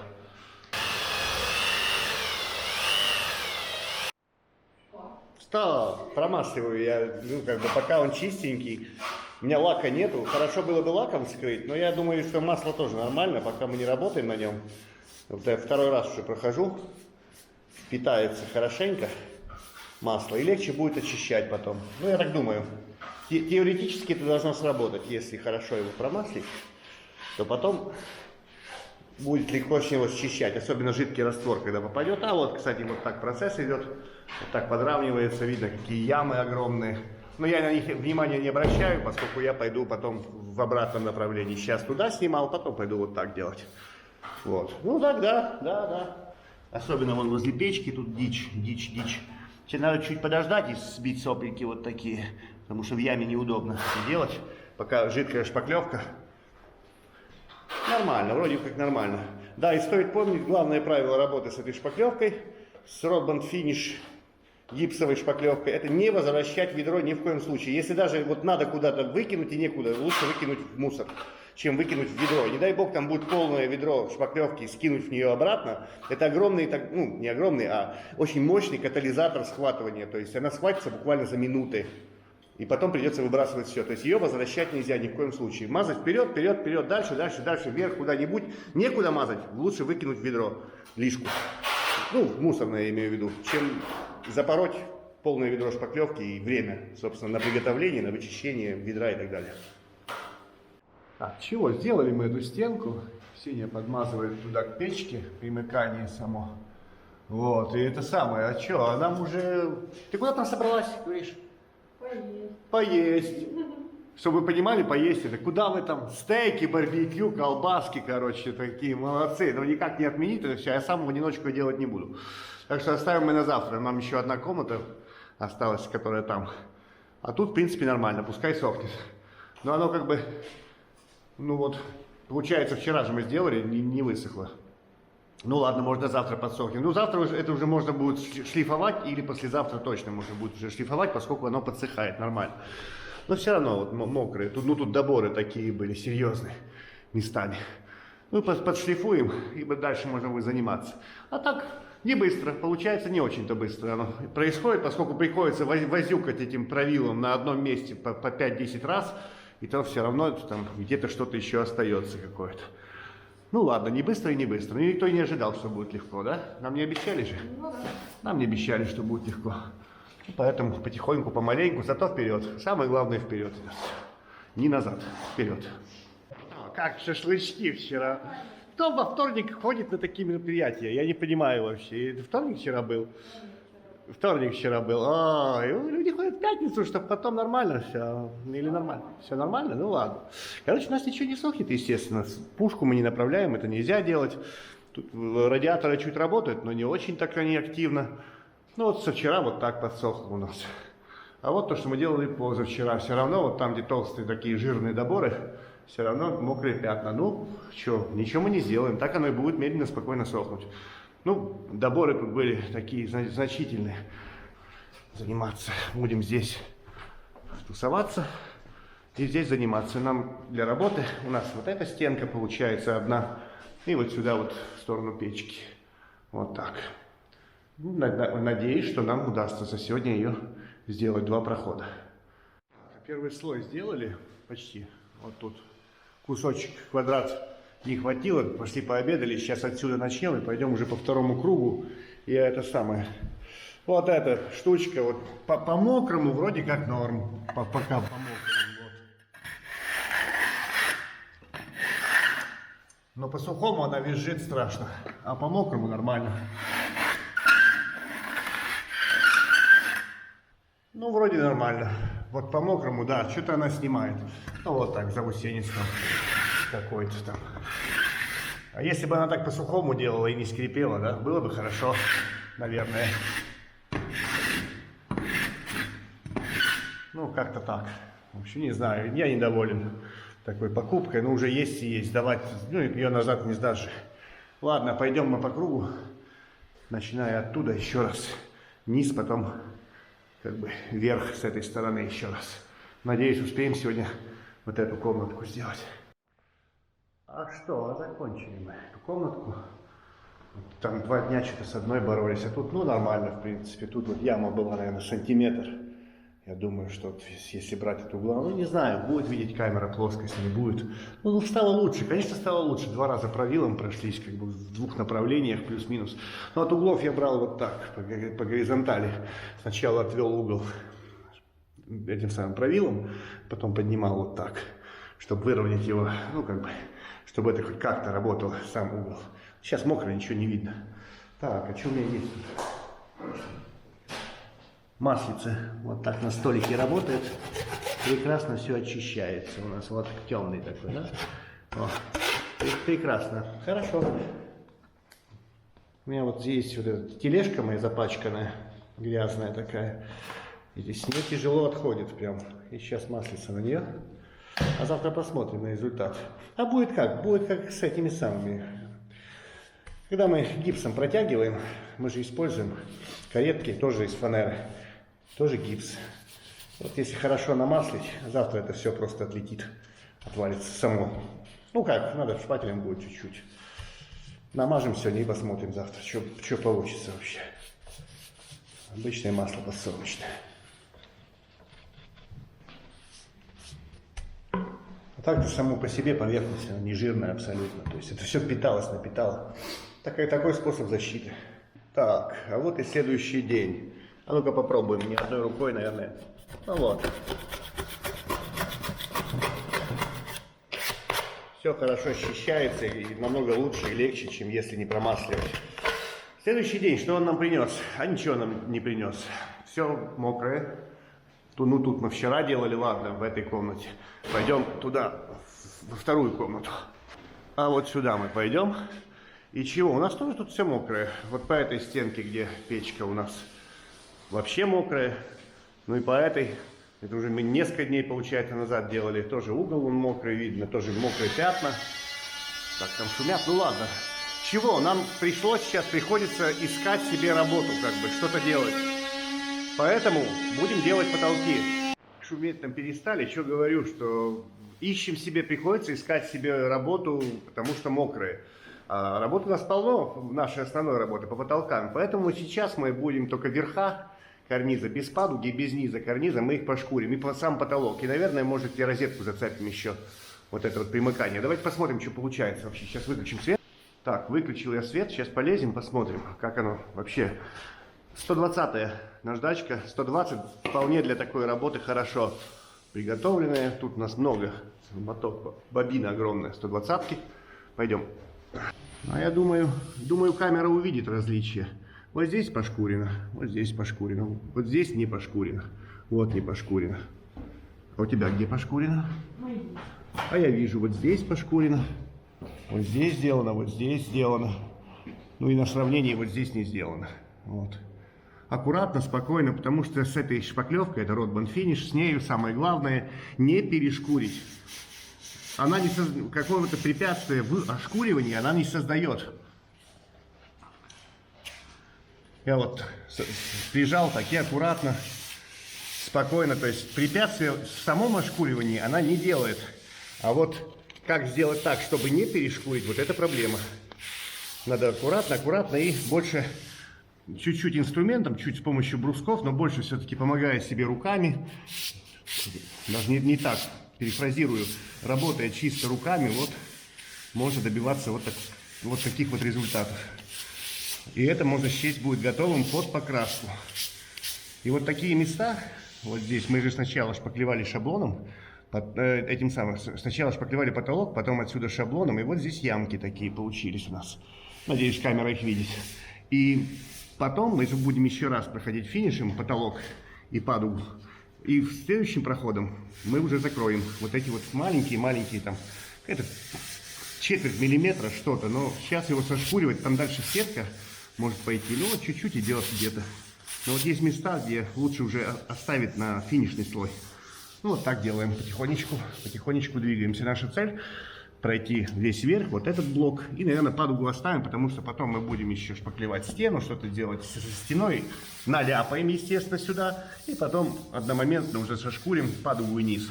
Но это хотя бы что-то, это времяемко тоже, и поэтому мы будем сейчас этим и заниматься, такой вот работой. Мы затерялись в числах. Привет. К нам опять пришла Саша, работница месяца. Мы вчера тут пошкурили все. И пошкурили потолок, и подшкурили розетку примыкания тут везде. И обнаружили, что у нас выпали некоторые гвоздики. Не гвоздики, саморезики. Примазка саморезиков выпала. Я ее потрогал, она чутка как ходит. Ну, как бы она же плоская, если ее поджимать, что-то делать. Не знаю. Надо что-то сделать с ней. Значит, она... Возможно, там же люди тоже сверху ходят и как бы воздействуют. Здесь же, ну, как бы самая такая точка воздействий. И мы решили, сейчас Саша перезамажет эти саморезики. И в 4 точках, ну, как бы квадратно-гнездовым просверлила. И немножко туда поддует как бы смеси, чтобы ее как бы чуть зафиксировать, чтобы она там не играла, не знаю, как так сказать. Ну, короче, сделать ее более жестко. Ужесточить. Или просто добавить жесткости этой всей конструкции, не знаю. Я связываю еще с тем, что мы ее устанавливаем мокрую. Она была реально мокрая, недавно отлитая. Мы ее где-то подтягивали, где-то как бы наоборот отжимали, то есть создавали в ней напряжение. И это тоже могло сказаться, почему и да. Хорошо, что мы здесь и можем сейчас переделать эту нашу штучку. Ну, передоделать. Да переделать, в общем, что непонятного там. А мы сейчас с Ксенией пойдем дальше вот сюда. Мы уже пошли к Ксении самой. Тоже будем делать только верха, падугу только сзади чуть-чуть вверх и все верха наши. Попробуем за сегодня, может, сделаем. И розетка еще надо тоже, здесь же тоже под это самое, подшпаклевано было. Вот, и надо вот эту подшпаклевку, все надо подшкурить нам. Попробуем, сделаем. Не сохнет, стены не сохнут. Ну, как бы сохнут, но очень медленно. Здесь довольно-таки прохладно. Ну и плюс особой вентиляции, особого притока нету воздуха. Ну не знаю, подождем. Там уже подсохло, более-менее. Все равно работать в той комнате еще нельзя, потому что это самое. Потому что оно как бы поверхностно, как вот здесь. Оно поверхностно высохло, но в глубине нет, не высохло оно. Надо ждать. А вот что, ничего. Шкурим. Ага. Ой, вываливается все. Ой-ой-ой. Вот он.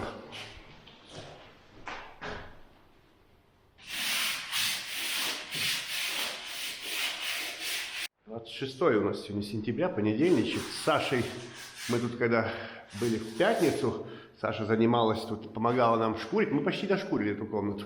И Саша еще низа там в этих самых, внешние, где откосы, вот эти вот места, Саша везде подчищала. Да и тут она тоже подчистила, видно. Вот, то есть везде почистила, отрезала от подоконника, везде аккуратно, чтобы можно было потом нам примазаться тем же фиброластиком и еще чем-то. Но у нас есть более коцанные места, здесь все более-менее нормально еще, а там в других комнатах там прям, ну, много доборов. То есть она приготовила, погрунтовала все, чтобы можно было когда-то, может быть, завтра даже придет и будет заниматься. Не знаю пока. Но мы сегодня вдвоем с Сеней. А давайте посмотрим разницу, как оно шкурится вообще, да? Что мы тут шкурим? А это уже готово под покраску, я считаю, почти. Ну, с одним но, потому что есть места, где мы обозначения ставим себе, там какие-то коски, либо углубления от самореза, где просела штукатурка, и во время того, как мы шпаклевали, мы этого не заметили. А сейчас при ошкуривании, при жестком свете очень, это становится заметным. И подкраска это тоже будет заметным, а нам это не нужно. То есть, и поэтому мы себе ставим карандашиком обозначение, чтобы потом один раз пройтись после полного грунтования, один раз пройтись с симлайтом и подправить это все и сразу красить. Можно будет после этого. Так, выключу свет. Что? Спасибо. Ну, спасибочки. Ничего не видно, естественно, так нельзя работать. Ну, можно, конечно, тогда хорошо очень получается, да? Чем меньше света, тем лучше получается. А я не знаю, вот без света будет видно или не видно. Ну, вот где не сделано. Вот. Где ничего не делано. Мы сейчас делаем только верх. Вот в этой комнате мы сделали, как и в соседей, сделали только верх. Тут покажи. Ага, давай. Тут что? Тут ничего не делано. Вот видно, что тут происходит. Как бы мне тень сделать. Ну, я думаю, видно и понятно, что там происходит. То есть это не пошкурено, это не готово никак. Здесь она уже, по-моему, прошлась. Ну вот. Вот видно что-то.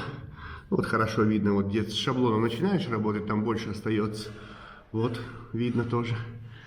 Вот такие вот места, но сейчас мы это не проходим. А вот вверх готовое вы видите. Вот это не готовое, здесь не пройдено, еще видно коцка.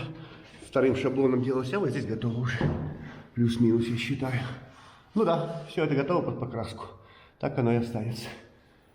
Да, вот так. То есть это пошкурено, а вот здесь еще, не знаю, наверное, не шкурено.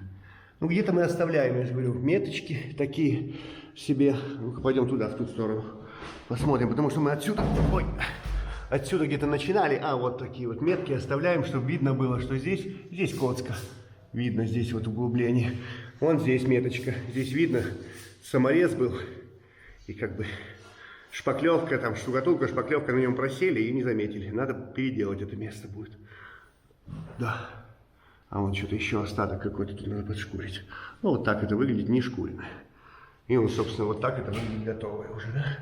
Вот это готово под покраску полностью. И так мы будем красить в таком виде. Ксения там занимается, я буду подготавливать стены шлифмашиночкой.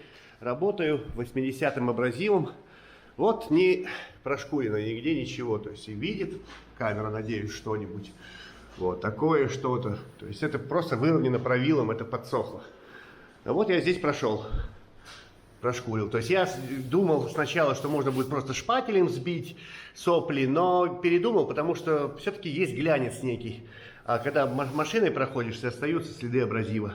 То есть зацеп будет для сетки, для всего будет лучше зацеп, как по мне. Ну вот, надеюсь, камера видит эти следы абразива. Вот, вот такие вот. Вот. Так.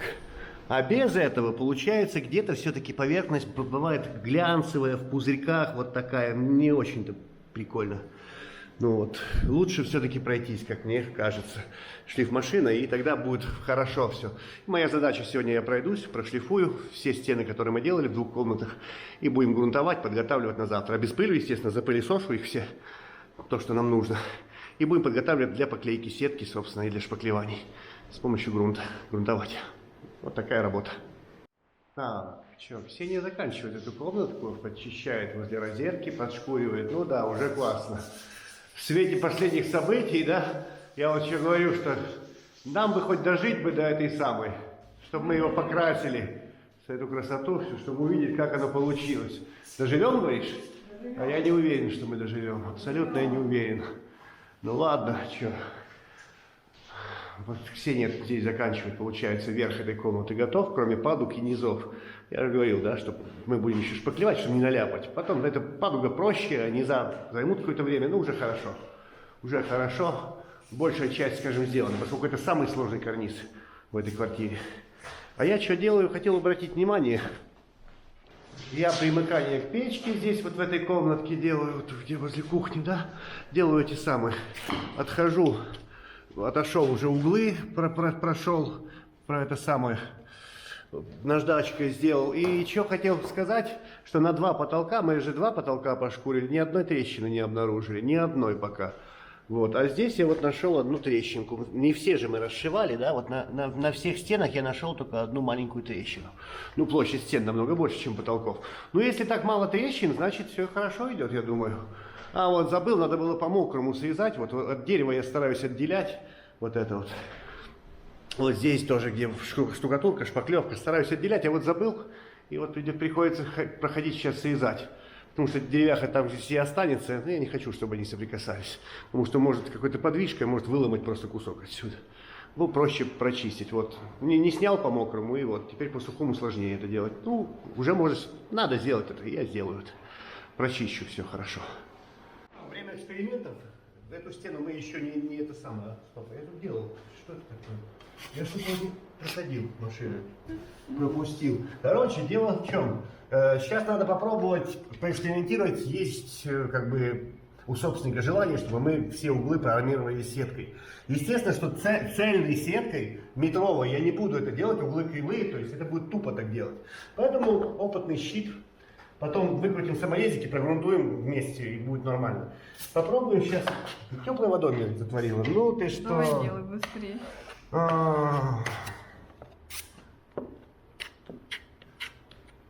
Ну, тут близко саморез, да, неважно, не суть. Моя цель посмотреть, смогу ли я продавить. Вот здесь в углу. Получится ли. Так, маленький кусочек сетки. Так, я так подозреваю, что такую, я так не делал просто ни разу. Я подозреваю, что такую работу надо делать с одной стороны начинать, наверное, да? Вот так, наверное. Ну, скажем, вот отсюда я хочу начать. Сначала правый, наверное, угол будет грамотным сделать, да? Так вот. А вы знаете, ложится, ребята, ложится все куда должно. Так, а теперь будем как бы фиксировать, поджимать здесь и оттягивать сюда. Да, вроде, ну, как бы продавливается все. На двумя большими. Сейчас пойду другой возьму. Большой. Что-то там продавливается. М? Ничего, ничего. А вот так надо это выполнять, скорее всего. Этот туда, этот сюда. И вот так вот.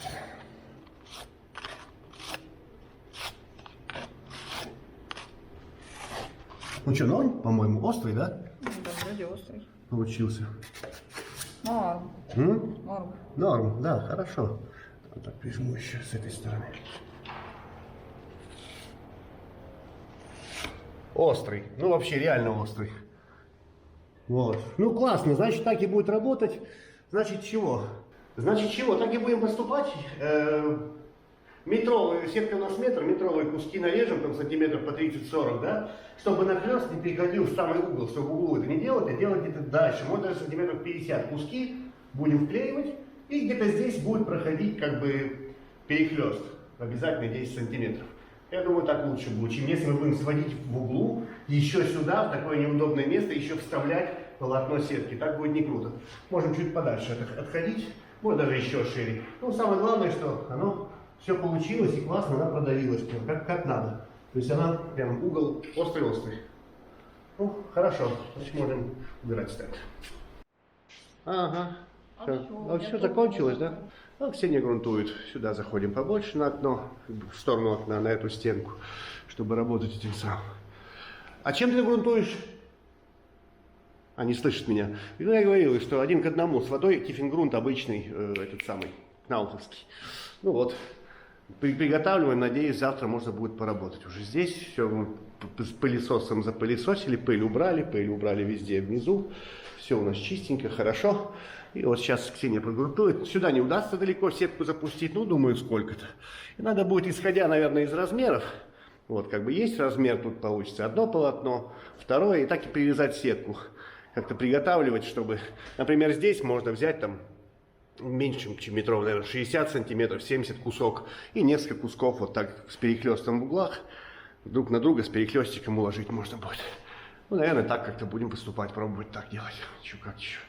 Какой-то у нас следующий август. Я точно помню, что вторник сегодня или среда. Или не точно помню. Какой август? Сентября, короче, все запутались. Клеим сетку. В общем, все подготовлено, клеим сетку. 2 полотна наклеили с расчетом на то, что здесь сейчас кто-то из нас пойдет и будет вот сюда вот вставлять вот так сеточку с перехлестом. То есть мы сразу оставили, чтобы это такое место, где надо поиграться, где, ну, требующее больше внимания.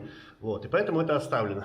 Угол для того, чтобы сейчас сразу же по мокренькому сделать его с каким-то там нахлестом. И сюда вот перехлестнем на угол сетку, как бы получается. Кто-то останется? Наверное, Сашу оставим, да?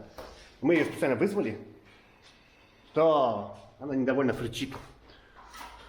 Я дышу. Она дышит. Не дыши, тут недовольна, понятно? Вот там кто-то червячится у нас. О, да. Кто-то зачервячивается. Тоже не очень довольна. Тоже не очень довольна, да? Фырчит там.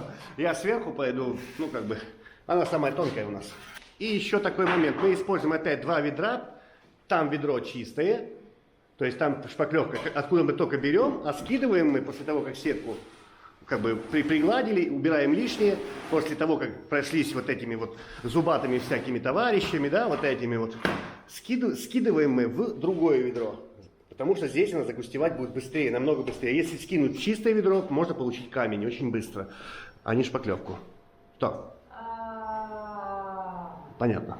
Все ясно. Угу, продолжим. Да. Обсуждаем тут природу, когда резко вот присел и встал. И вот это самое, что в глазах темнеет, там меняется давление очень резко, да, получается? Бригада обмороков. Да, бригада обмороков. Ай-яй-яй-яй. Ну вот, на самом деле, это я все показываю, как все происходит. Вот Саша внизу уже сделала, довольно остро все. Ну, почти, ну это уже хорошо. Все с перехлестами, вот я вижу, тут перехлестик, везде перехлестнулись, слава богу, что вот так. Приходится шевелить лапами, потому что я затупил, где-то я скиданул все-таки в чистое ведро. И она чуть прихватываться начинает, идет такими уже сохшиеся кусочки местами могут попадаться. Баребухи? Да. Так что надо побыстрее лапками сверлить. Вот так. Помаленьку, все хорошо. Осталось 3 листа мы наклеили. Вот. И еще до печки нам 2. Козлик хочешь? Прошлись и заклеили мы сеточкой все. Дошли до этой самой, до печки. И Саша здесь, что ты здесь? Так, ляпаюсь.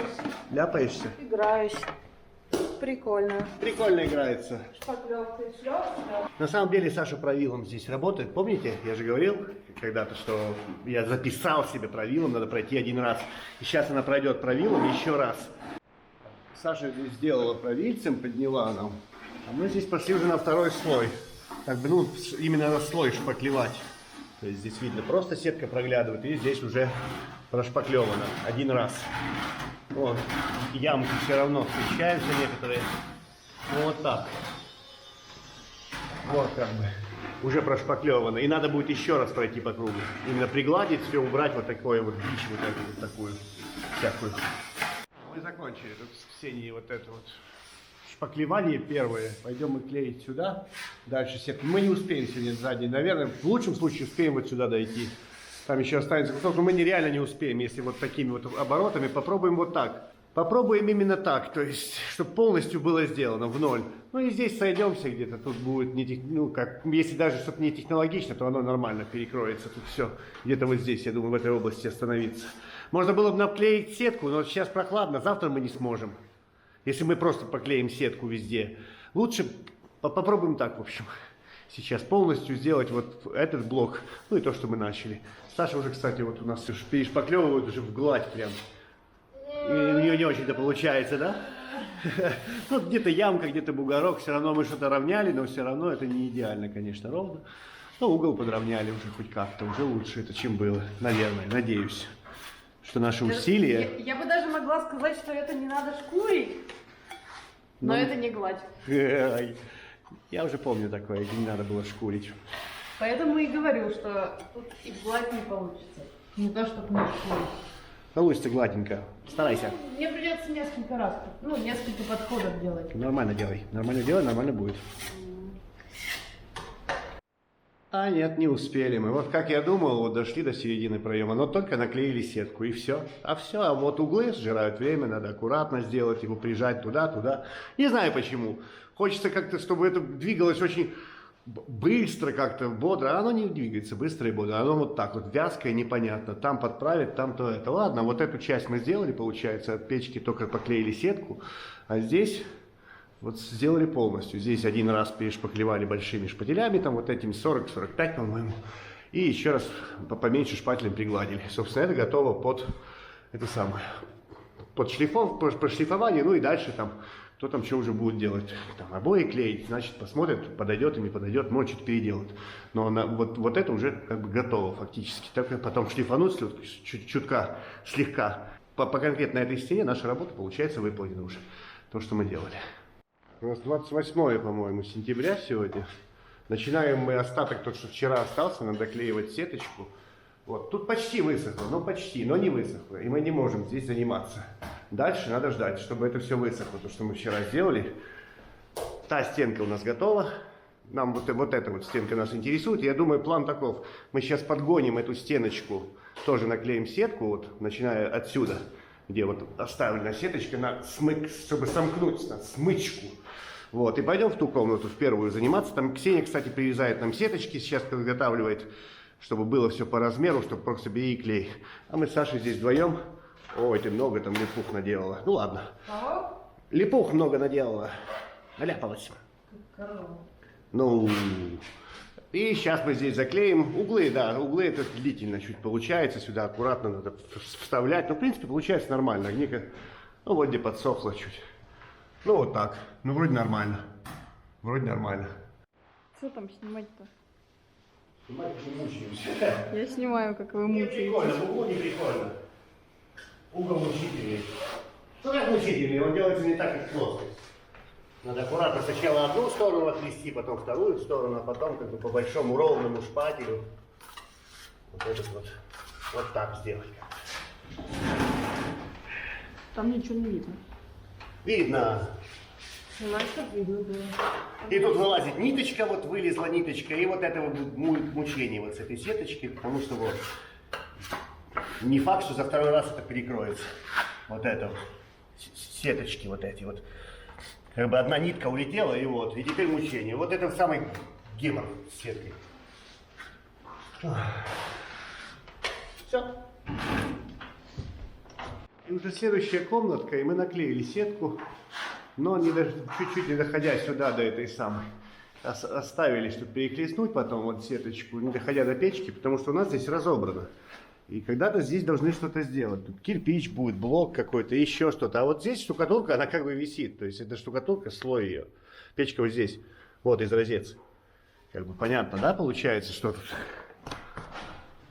Вот этот кусок, он самопровесом тут висит. Поэтому мы сейчас не трогаем. Если что-то где-то нарушение будет, что-то где-то потрещит, он сетку не клеит, не грунтовать написано, да? Карандашиком, то есть. Потом надо будет вот это примыкание, вот эту область сделать отдельно. А так-то, что, Саша вклеивает угол. Мы сначала здесь наклеили все, потом здесь наклеили сетку. Саша вон вклеивает угол, тут в уголке сидит и мучается. Зачем так делать, не знаю. Ну ладно, ей нравится. Нам нравится помучиться. Чего? Мы привыкли. Не можем не мучиться, нам нравится. И вот Ксения здесь шпаклюет большими шпателями. Что-то приглаживаем, выравниваем больше и прикрываем, собственно, сетку. Вот так вот. Собственно, так оно делаем везде. Вот. Сразу мокрым по мокрому. То есть это не подсохло, оно влажное довольно, в течение 1,5 часа где-то сделает. То есть это все влажно. И у нас здесь довольно прохладно. Вот, в кофточках все. Вот. Идем, проходим, в общем. Не идем, проходим. Слой шпаклевочки накидываем. Вот и где-то в такое, вот только сейчас я все думал, а надо было таки сделать, надо ставить свет, потому что без света, типа, ну, оно не так получается, как бы мне хотелось, чтобы оно получалось как-то гладко, более-менее и нормально. А без света, ну, реально ничего не видно, ну, просто ничего не видно. Так что на улице ночь, и нам хоть как-то удобнее это все видеть, и, наверное, там, где у нас осталась подобная работа, в другой комнате, надо будет закрывать все-таки чем-то прикрывать окна, двери и вот использовать, ну, просто фонари вот так. Это уже лучше. Это не лампа Лосева, конечно, но это лучше, чем если делать с обычным светом, либо если светильники наверху. Нет, не так. На потолках мы же видим все хорошо, у нас направленные светильники на нужной как бы высоте, и оно как бы вот так мы и видим. А тут стены, вот, надо было сразу так сделать, значит. Ну ладно, додумались сейчас только. Но в принципе нравится, как оно чего получается. И мы не успели. Не успеем, потому что она не успевает сохнуть, особенно в углах. Мы не успеем загладить, мы только прикрыли сетку, получается сейчас. Вот. Ну вроде более-менее нормально. Так, более-менее гладко. Где-то там задирки остаются вот эти вот. Ну, это ни о чем. Это потом следующим слоем пригладится. Ну, придется ждать высыхания. Ничего такого. Ну, а так в обычном свете, конечно, да. Стена заглядение. Все классное, гладкое, ровное, да. Но нет. Нет. В хорошем свете оно как бы чуть по-другому. Ладно, нам нужно еще будет ее пошпаклевать. Еще разок пошпаклевать, пригладить вот такое вот что-то. Вот сейчас, наверное, будет видно. Что-то такое, где ямки какие-то были, что-то заделали. И надо это все убрать будет. Сверху накрыть, собственно. Ну вот. Ждем высыхания теперь. Следующий день мы вернулись во вторую комнату. У нас вот эта часть была только приклеена сетка. Здесь подсохла. И мы не будем грунтовать, поскольку здесь пыльных работ не было, ничего не было. Увлажняем и сейчас будем подравнивать, выравнивать, накрывать сетку. Вот. И чего мы сделали? Все-таки, да, вот так вот. Хорошо, чтобы было видно. Я так, хотя бы у меня есть некая уверенность, что так получается неплохо. Оно получается достаточно хорошо, вот под таким жестким боковым светом.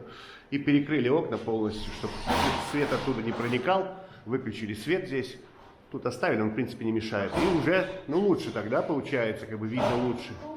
Лучше видно, что надо делать вообще в целом. То есть какие-то косячные места, там всякие вот такие вот задиры там и так далее, намного лучше видно и можно хорошо перекрывать шпаклевкой, ну как бы прям зашпаклевывать. Не просто шпаклевать кое-как, а вот прям зашпаклевывать и выравнивать хорошо при этом. Нормально говоришь? Ну ведь я нормальная. Я нормальная, мы тут нормальные. Короче, чего? Вот мы заканчиваем накрывать этой самой, как бы приглаживать. Слоем все равно что-то чуть-чуть где-то остается местами. Но уже намного лучше, конечно, чем если бы вот так, как оно было у нас, да? Вот так вот. А, начало мигать чуть-чуть. Ну ладно. Тут ну, лучше оно. Чего нашли? Негативный момент. Чистейшее ведро. Думали, у нас там что-то начала нас хватать. Думаю, может грязно. Взяли чистейшее новое ведро, да? Ну как новое. Вымыли от грунта ведро, давно вымыли, еще раз перемыли. Все чистота, все классно. И нашли, перед этим я тоже видел такие какие-то моменты, какие-то вкрапления, как, извините, как будто бы сопля какая-то. То есть как будто бы какой-то недосиликон. То есть какие-то прям тянущиеся такие небольшие капельки. Вот сейчас я их не вижу, но они как-то вот с какой-то периодичностью почему-то попадались. И непонятно от чего, ни откуда. Из сетки, то есть сетка покрыта чем-то, и они как бы проступают. Обойный клей, который там под слоями шпаклевки, это точно нет. Вода, чистая вода. Непонятно. Мне кажется, что-то в мешке с самой шпаклевкой. То есть какой-то пластификатор, вот не промес пластификатора, возможно. Но они немного затрудняют, конечно, и это как бы не очень-то прикольно. Я имею в виду, затрудняют работу, поскольку приходится убирать, переделывать. Но может вдруг кто работал, кому-то попадалось такое, интересно ваше мнение, вдруг кому попадалось подобное что-то. Шпаклевка Родбан Финиш, вот, гипсовая, которая, да.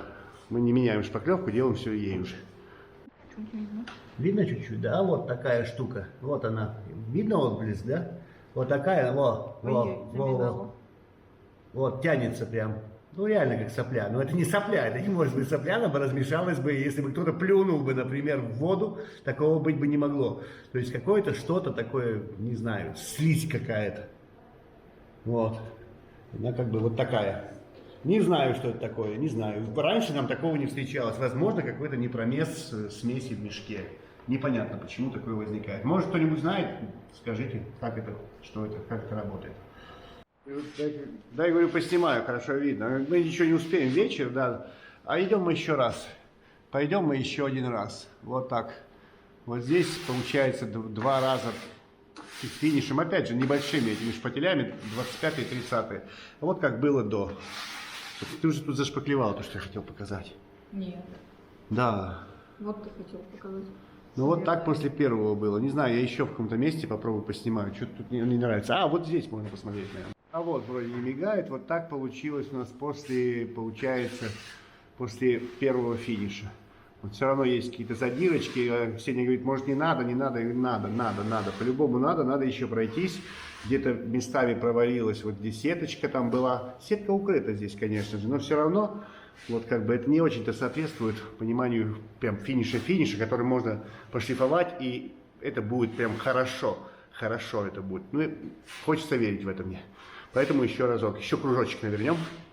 Так, у нас какое 30 сегодня, да, уже сентября получается. У нас, да, местами у нас здесь была опалубка, вот здесь стояла опалубочка, где этот самый дверной проем. И местами потрещало и поотваливалось. Надо подукрепить еще эти места, подкрутить саморезы. Сейчас Ксения прометает, убирает пыль, и потом прогрунтуем эти места. Выставим, перевыставим опалубку опять сюда же и доделаем. Ну, естественно, древесина, она воду берет, отдает. И как бы отторгает местами. Это не везде так, ну здесь нормально вот. А вот здесь нет, здесь, вот здесь отошло, по-моему. Ну да, вот здесь кусок отвалился. Как по-другому? Да не знаю, как по-другому. Закинули, может, за несколько раз, может, там один раз промежуточное высыхание сделать. Может, так лучше будет. Ну, время снять опалубочку и переделать эту работу. Ну, да, ничего такого. И сегодня надо будет заделать еще эти самые, Ксения прогрунтовала места этих товарищей. Маячков, где у нас были, прочистила здесь все, и надо тоже их заделать. А стеночки наши вчерашние подсохли, да? Ну да, все высохло, все глянец прям. Ну, как оно и хотелось, чтобы оно было, все классно. Надо просто вручную потом подшкурить. А вот эту стену, которую делали раньше, она как бы готова, но я не знаю, мы еще раз поставим сейчас свет такой жесткий, выключим вот этот и посмотрим еще раз. Возможно, мы ее еще раз перешпаклюем. И у нас остается еще вот в первой комнате еще стенка. Тоже наше шпаклевание остается. Ну, вот как сделано здесь, мне нравится. То есть так хорошо. Наверное, так хорошо. Так, приложили мы сюда такой вот жесткий свет. Здесь сделалось просто с такими же светильниками, да, но только как бы вот они были под хорошим светом, скажем, но не жестким, не косым светом. И вот так здесь сделано получается. Вот что-то вот такое. Ну, мигает, я не знаю, мигание мне не убрать в данный момент. Вот такое что-то. Вот. Вот такие вещи. То есть, и это делалось под хорошим светом, но не под жестким боковым. Вот такое что-то. Надо бы еще разок здесь пройтись, по моему мнению. Вот. Какие-то царапины, чуть-чуть сетка даже не доукрыта. Казалось бы, все видишь? Нет, не видишь. А пойдем туда, где мы вчера делали, вот на ту стенку. Пойдем? Пойдем. А вот здесь вот так. Ну, наплыв это не важно. Здесь остается только пошкурить. Чуть-чуть вручную пошкурить. И будет хорошо, прекрасно. Намного лучше, и под непритязательную какую-нибудь краску это пойдет. Даже под краску. Не говоря уже про обои. Ну, я так думаю. Собственно, вот так. Намного лучше здесь, чем там. Благодаря чему? Благодаря вот этому вот жесткому боковому свету. Вот так что будем с той стороны. Разочек пройдем еще раз. Перешпаклюем. Ну вот это получилось так, стеночка у нас. Вот так. Намного лучше, чем было. Не знаю, там под миганием этим видно будет что-нибудь, не видно, но мне кажется, уже намного лучше. Это гладко. Такой глянец фактически. Пойдем мы вот сюда, с той стороны. Это вторая у нас комната. Справа мы пойдем сейчас в первую комнату. Там у нас сеточка наклеена только. Нам надо именно финишно прошпаклевать ее. Но мы будем это делать под светом. Я думаю, за 2 раза мы справимся. Собственно, как здесь вот, на этой стенке. Мы за 2 раза все прошли, и все получилось хорошо. Вот. Начали мы в этой комнатке делать. Это первый проход. У нас перед этим наклеена сетка была. Один с широкими шпателями мы прошлись. Вот такое что-то. Вот так оно выглядит сейчас. Надеюсь, что-то видно. Вот. И после нас получается вот так. И вроде как будто бы даже почти готово. Но лучше, наверное, еще разок пройтись, поскольку где-то затяжечки остаются, где-то вот просядет в этих самых царапинах, где-то она по-любому просядет во время, как бы, когда будет застывать. Так что надо будет еще раз пройтись. Ну, по мокрому еще раз нормально, наверное, будет. Вот такой вот, чтобы скрыть, за раз она не скроется этой шпаклевочкой. Надо 2 раза с промежуточно, чтобы она промежуточно привстала. Ну, нормально, нормально. Хорошо. С этим светом, конечно, удобно нам. Все видно. Ну и еще раз. Финиш, финиш, финиш, супер, финиш. Ну, получается очень гладко, уже прям очень гладко. Где-то, если даже наплывчик какой-то, это сошкурится и будет вообще классно. Да, это можно было бы, если бы надо было красить, и не надо было бы там сверхкачество ровное, что-то супер ровное, это было бы полностью достаточно, это глянец. Где бы показать разницу, вот после первого вот такого финиша, что-то какие-то вот незаделанные, ну, как бы просела в этих царапинах, просела шпаклевка. А на второй слой вообще все гладко и сладко. Да, да, хорошо получается это дело все.